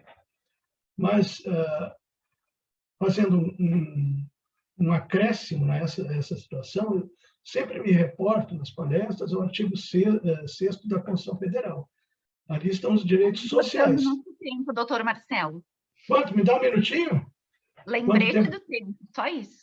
Só 5, então? 5 minutos, pode ser? Pode ser, um pouquinho mais também. Tá bom. Eu já estou olhando aqui o relógio, estou acompanhando. Eu só, então, faço essa remissão ao artigo 6º, que fala nos direitos sociais. Quem estiver em casa pode dar uma olhada, quem estiver no escritório, dê uma olhada nos direitos sociais. Um dos direitos sociais é a saúde. Por isso que nós temos, em 1988, a Constituição Federal, o SUS universal, prestando esse serviço de atendimento a todos, independentemente de serem brasileiros ou não, né?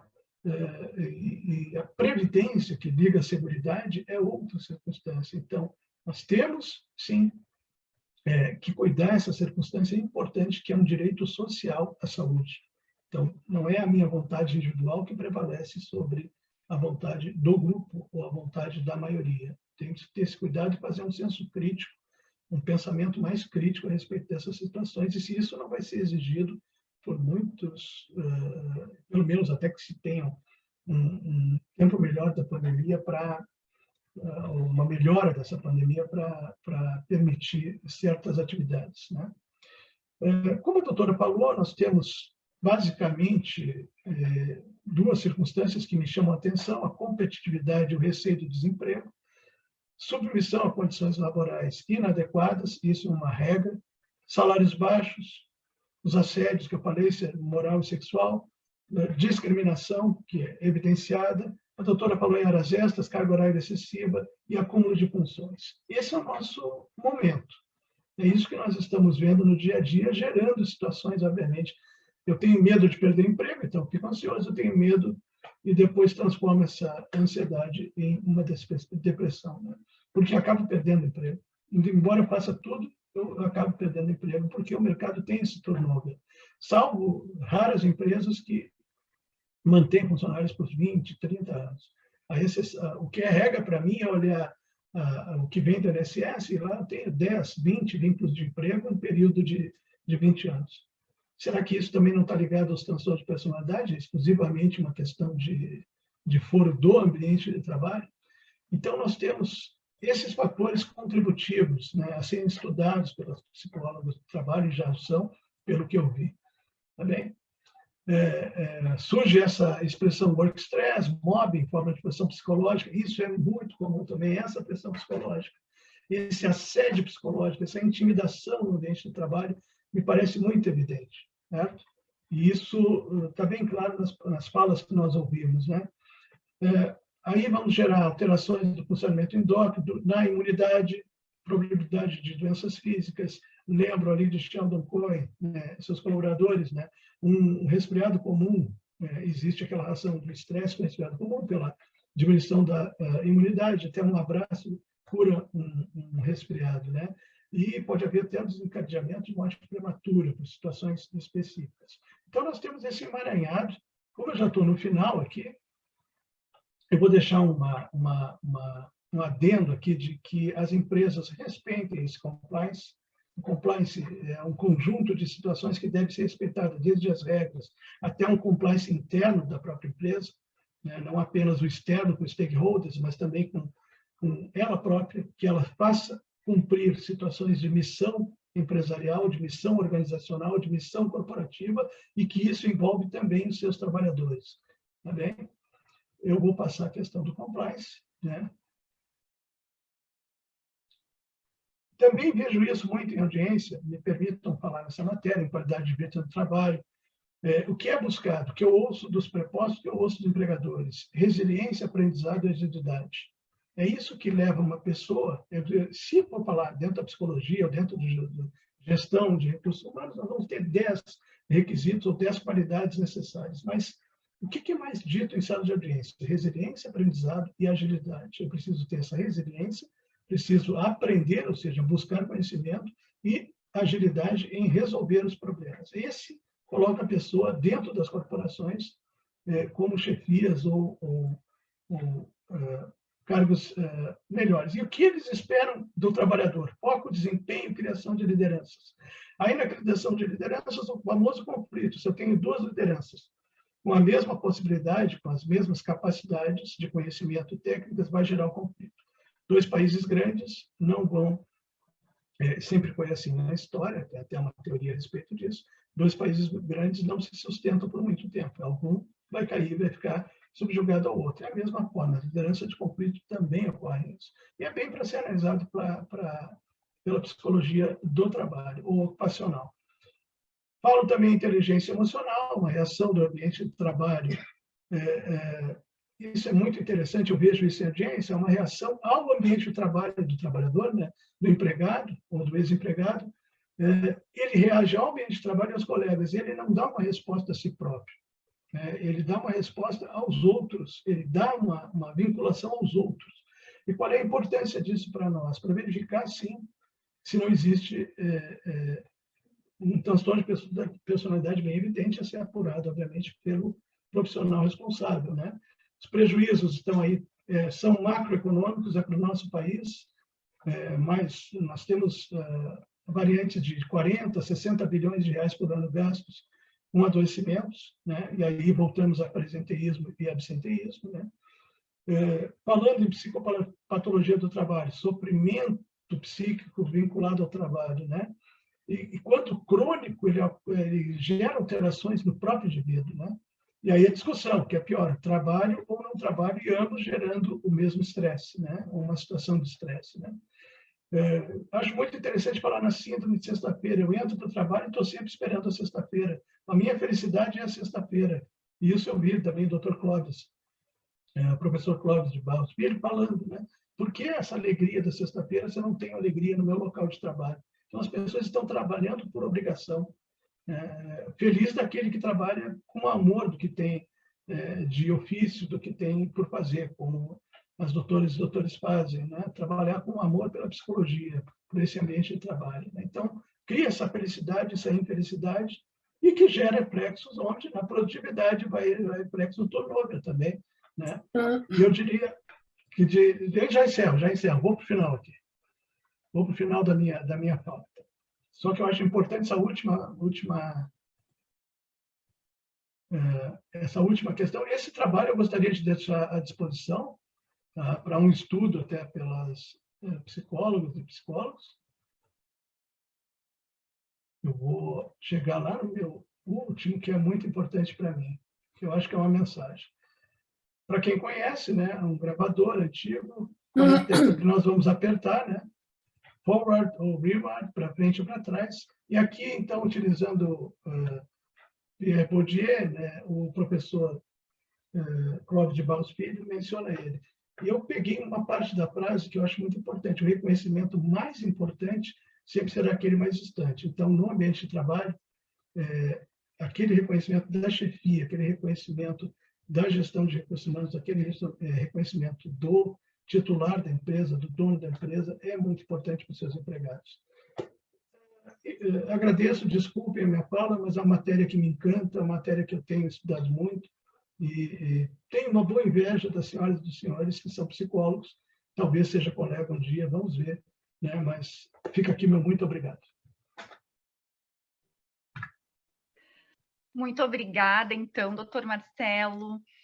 Eu acho que foram informações, foram muitos conhecimentos, né, que vão nos auxiliar bastante daqui para frente e vão nos fazer também, acho que, repensar toda a nossa forma de trabalho, nossa atuação também enquanto psicólogos, né, nesses contextos organizacionais, e não só enquanto, eu acho que trabalhadores, né, de carteira assinada, como tu falaste, mas também naquele despertar para esses outras formas de trabalho que estão cada vez mais, né, sendo ampliadas e que a prof anteriormente ali comentou também.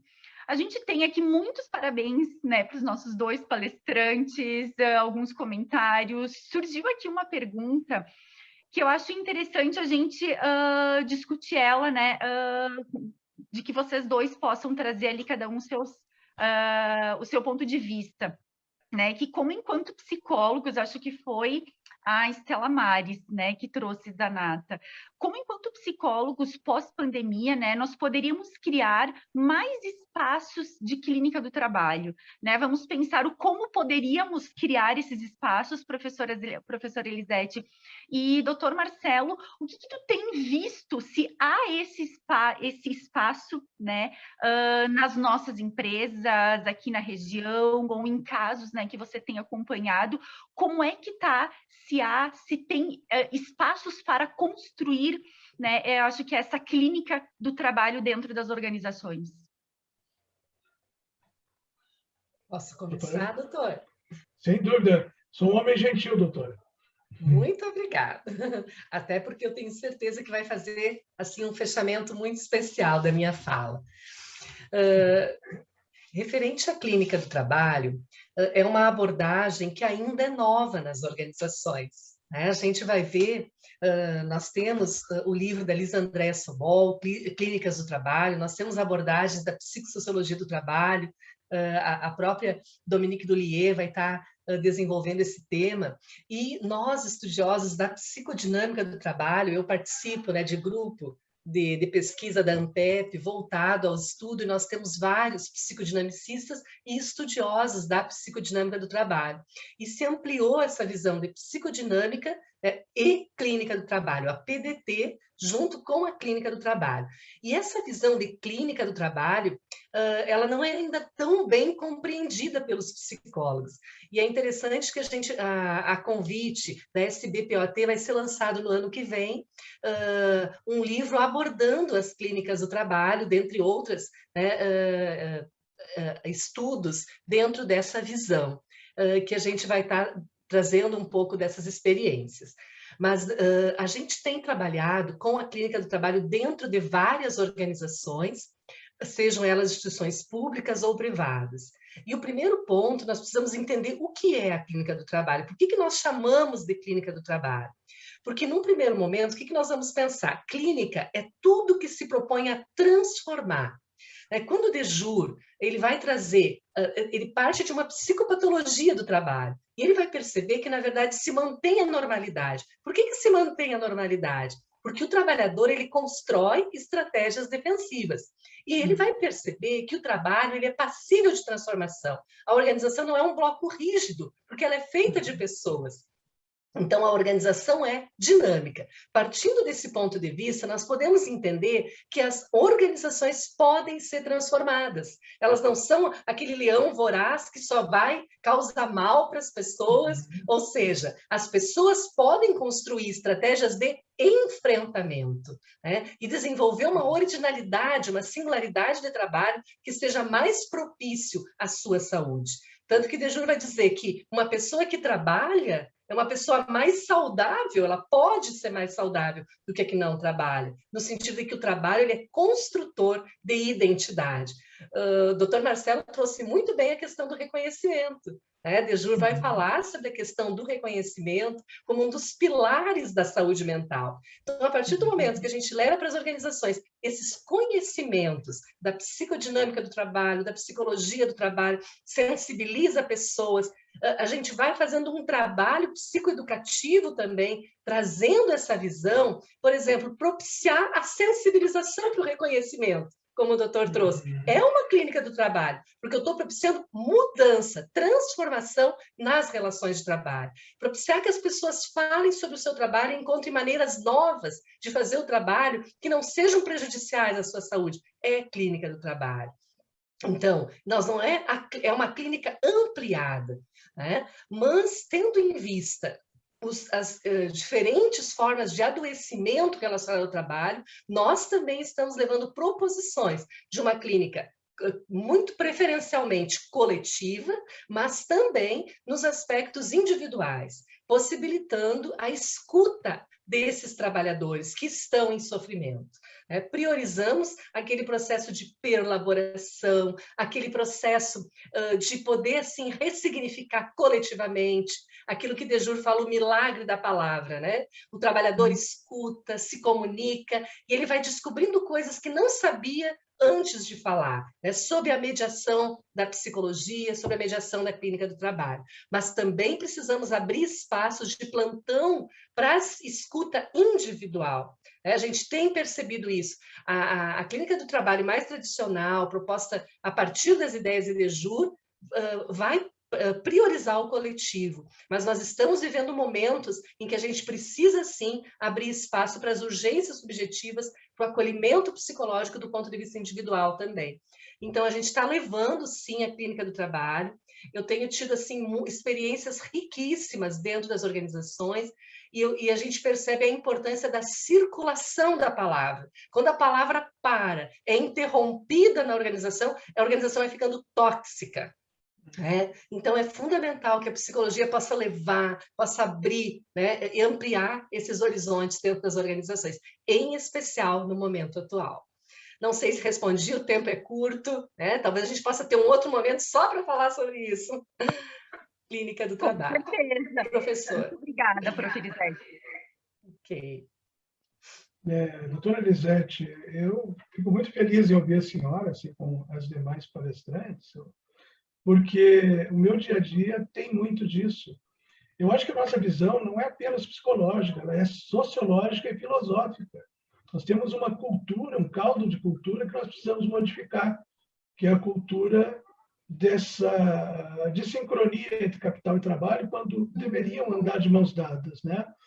E eu me valho muito, e aqui me perdoe o elogio, que não é um elogio de missa de corpo presente, ao contrário, mas eu me valho muito das questões que são da psicologia quando falo nas minhas palestras, para ver se eu consigo, pelo menos, despertar em algumas pessoas, sejam eles trabalhadores ou empregadores, a mudança cultural.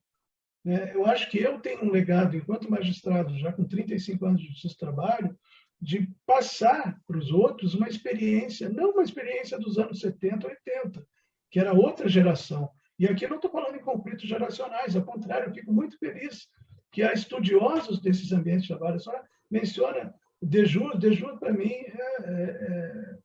é um começo de estudo que foi na minha vida, Dejur, para tudo que eu aprendi. Depois busquei outros conhecimentos para entender sociologicamente, filosoficamente, e agora com base também na psicologia, né? Obviamente não sou formado, mas tenho estudado bastante as circunstâncias de que falta para nós um aprendizado lá embaixo, na base, sabe? Um aprendizado que envolva respeito, um aprendizado. Nós estamos quebrando os paradigmas de respeito, que eu vejo isso, não que isso fosse uma forma de cerceamento quando eu era menino, né? Mas é que atualmente não existe mais o cerceamento e os antissociais estão por aí, né? Então, eu não vejo como modificar, e aí vai um data vênia da minha parte, não vejo como modificar esse caldo cultural em pouco tempo. Nós vamos precisar de muitas mudanças nos nossos Brasis, doutora. Porque o seu Brasil é um, o Brasil do Rio Grande do Sul é outro, o Brasil do Nordeste é outro, o Brasil da região Norte, o Brasil do Centro-Oeste, e aí dentro deles cada estado.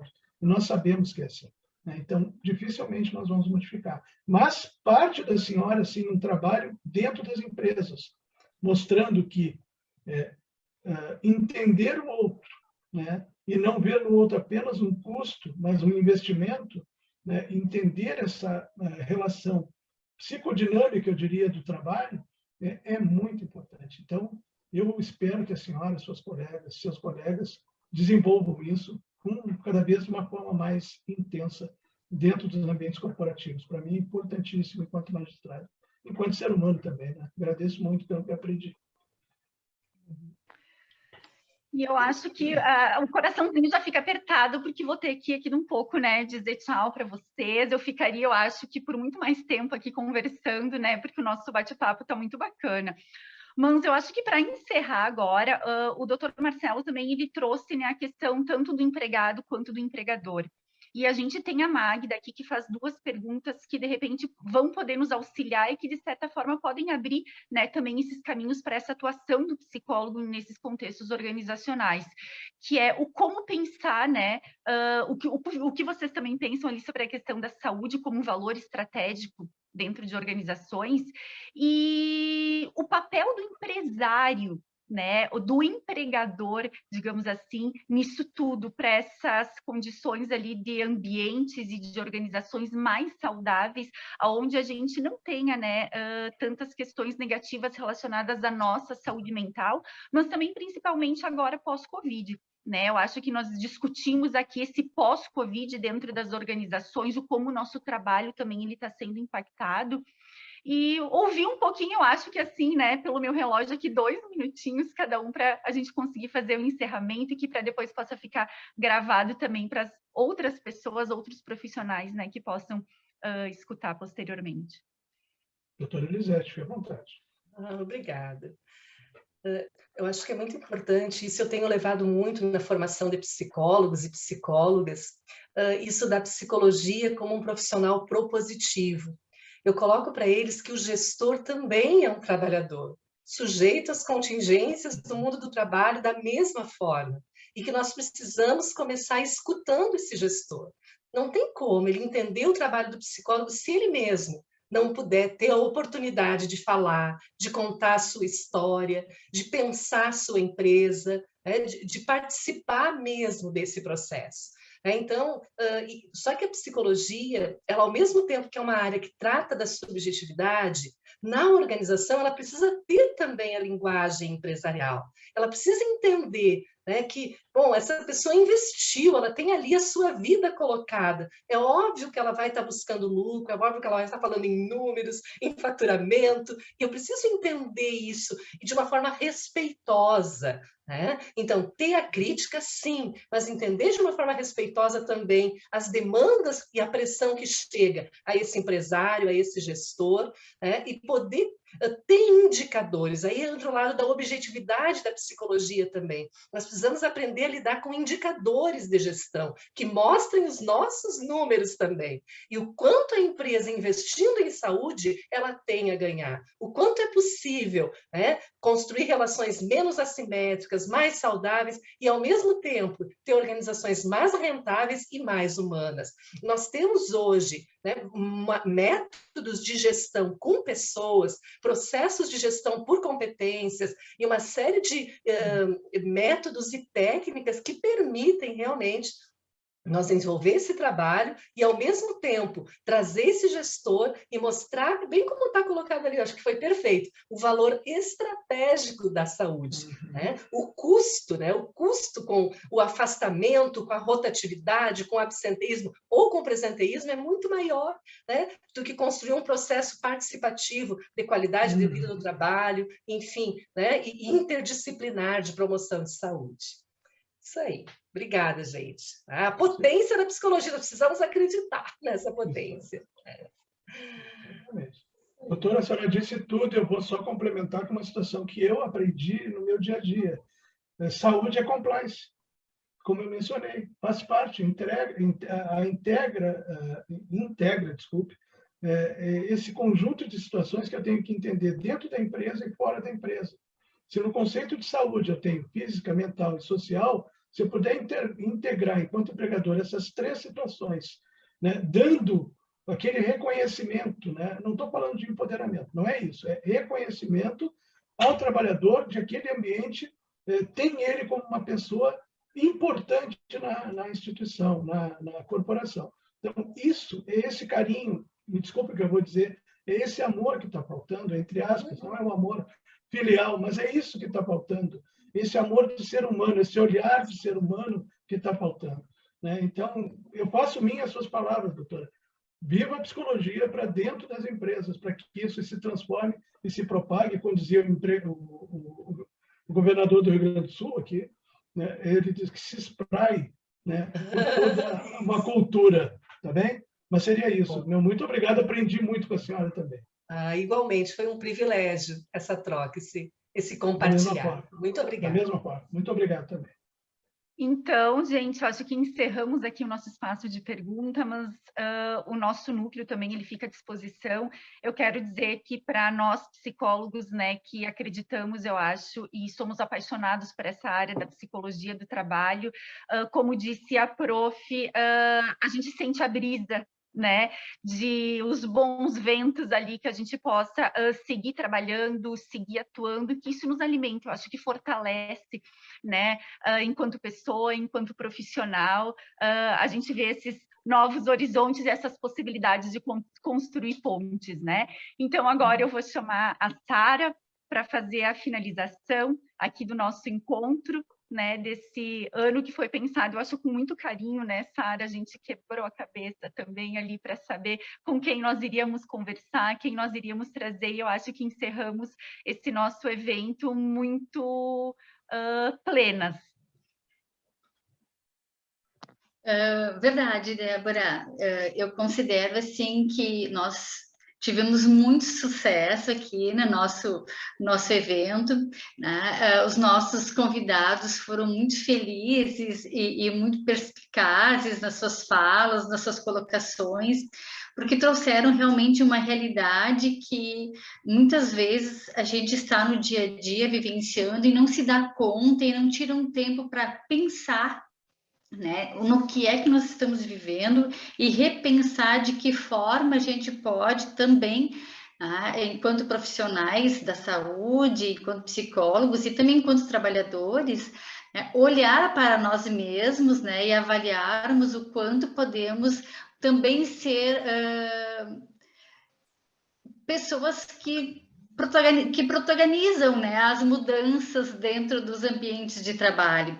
Então, eu acho que é bem importante a gente poder pensar e reavaliar, discutir sobre essas questões, e eu aproveitando, assim, no meu ponto de vista, assim, para encerrar, que nós já estamos aqui há 2 minutos, né, disponíveis, mas por tantos impactos que a pandemia causou na vida das pessoas, no mundo todo, foram muitos impactos negativos, infelizmente, né? Mas olhando, né, para o nosso fazer profissional enquanto psicólogos, eu vejo assim que foi uma porta que se abriu no sentido de que as organizações começassem, né, a olhar mais para o papel do psicólogo, como disse a Elisete, né, dentro das organizações, o quanto nós podemos contribuir para que essa organização se torne uma organização saudável, com um ambiente de trabalho acolhedor, humanizado. Então,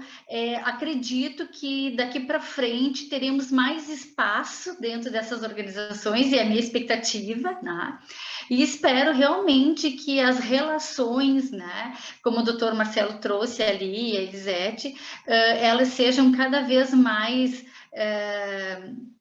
proeminentes dentro do âmbito do trabalho, e que exista essa aproximação, essa interação que cria um vínculo maior, e que as pessoas se sintam pertencentes daquele espaço, e que se sintam valorizadas e compensadas, e que sejam felizes, né, no trabalho que elas desenvolvem, e tenham prazer todos os dias de acordar e ir trabalhar. Então, é essa a minha colocação, né? E que eu espero, tenho realmente expectativas, né, de que daqui para frente, embora o nosso decorrer aí ainda seja meio árduo, né? Mas eu acredito que o nosso espaço, se soubermos aproveitar da melhor forma possível, a gente vai ter a condição de poder contribuir para ambientes mais saudáveis dentro das organizações. Então, eu quero agradecer, né, mais uma vez aos convidados de hoje, aos convidados de ontem também. Falas maravilhosas, foi um excelente espaço aqui de discussão, e reforçar todos que nós teremos a possibilidade de rever este evento na sua íntegra a partir de segunda-feira, que vai estar disponível no YouTube, né, youtube.com.br/CRPRS, e aos profissionais da psicologia que tenham interesse podem acessar diretamente ao site do CRP. Agradeço a todos, uma boa noite e um bom descanso. Muito obrigada.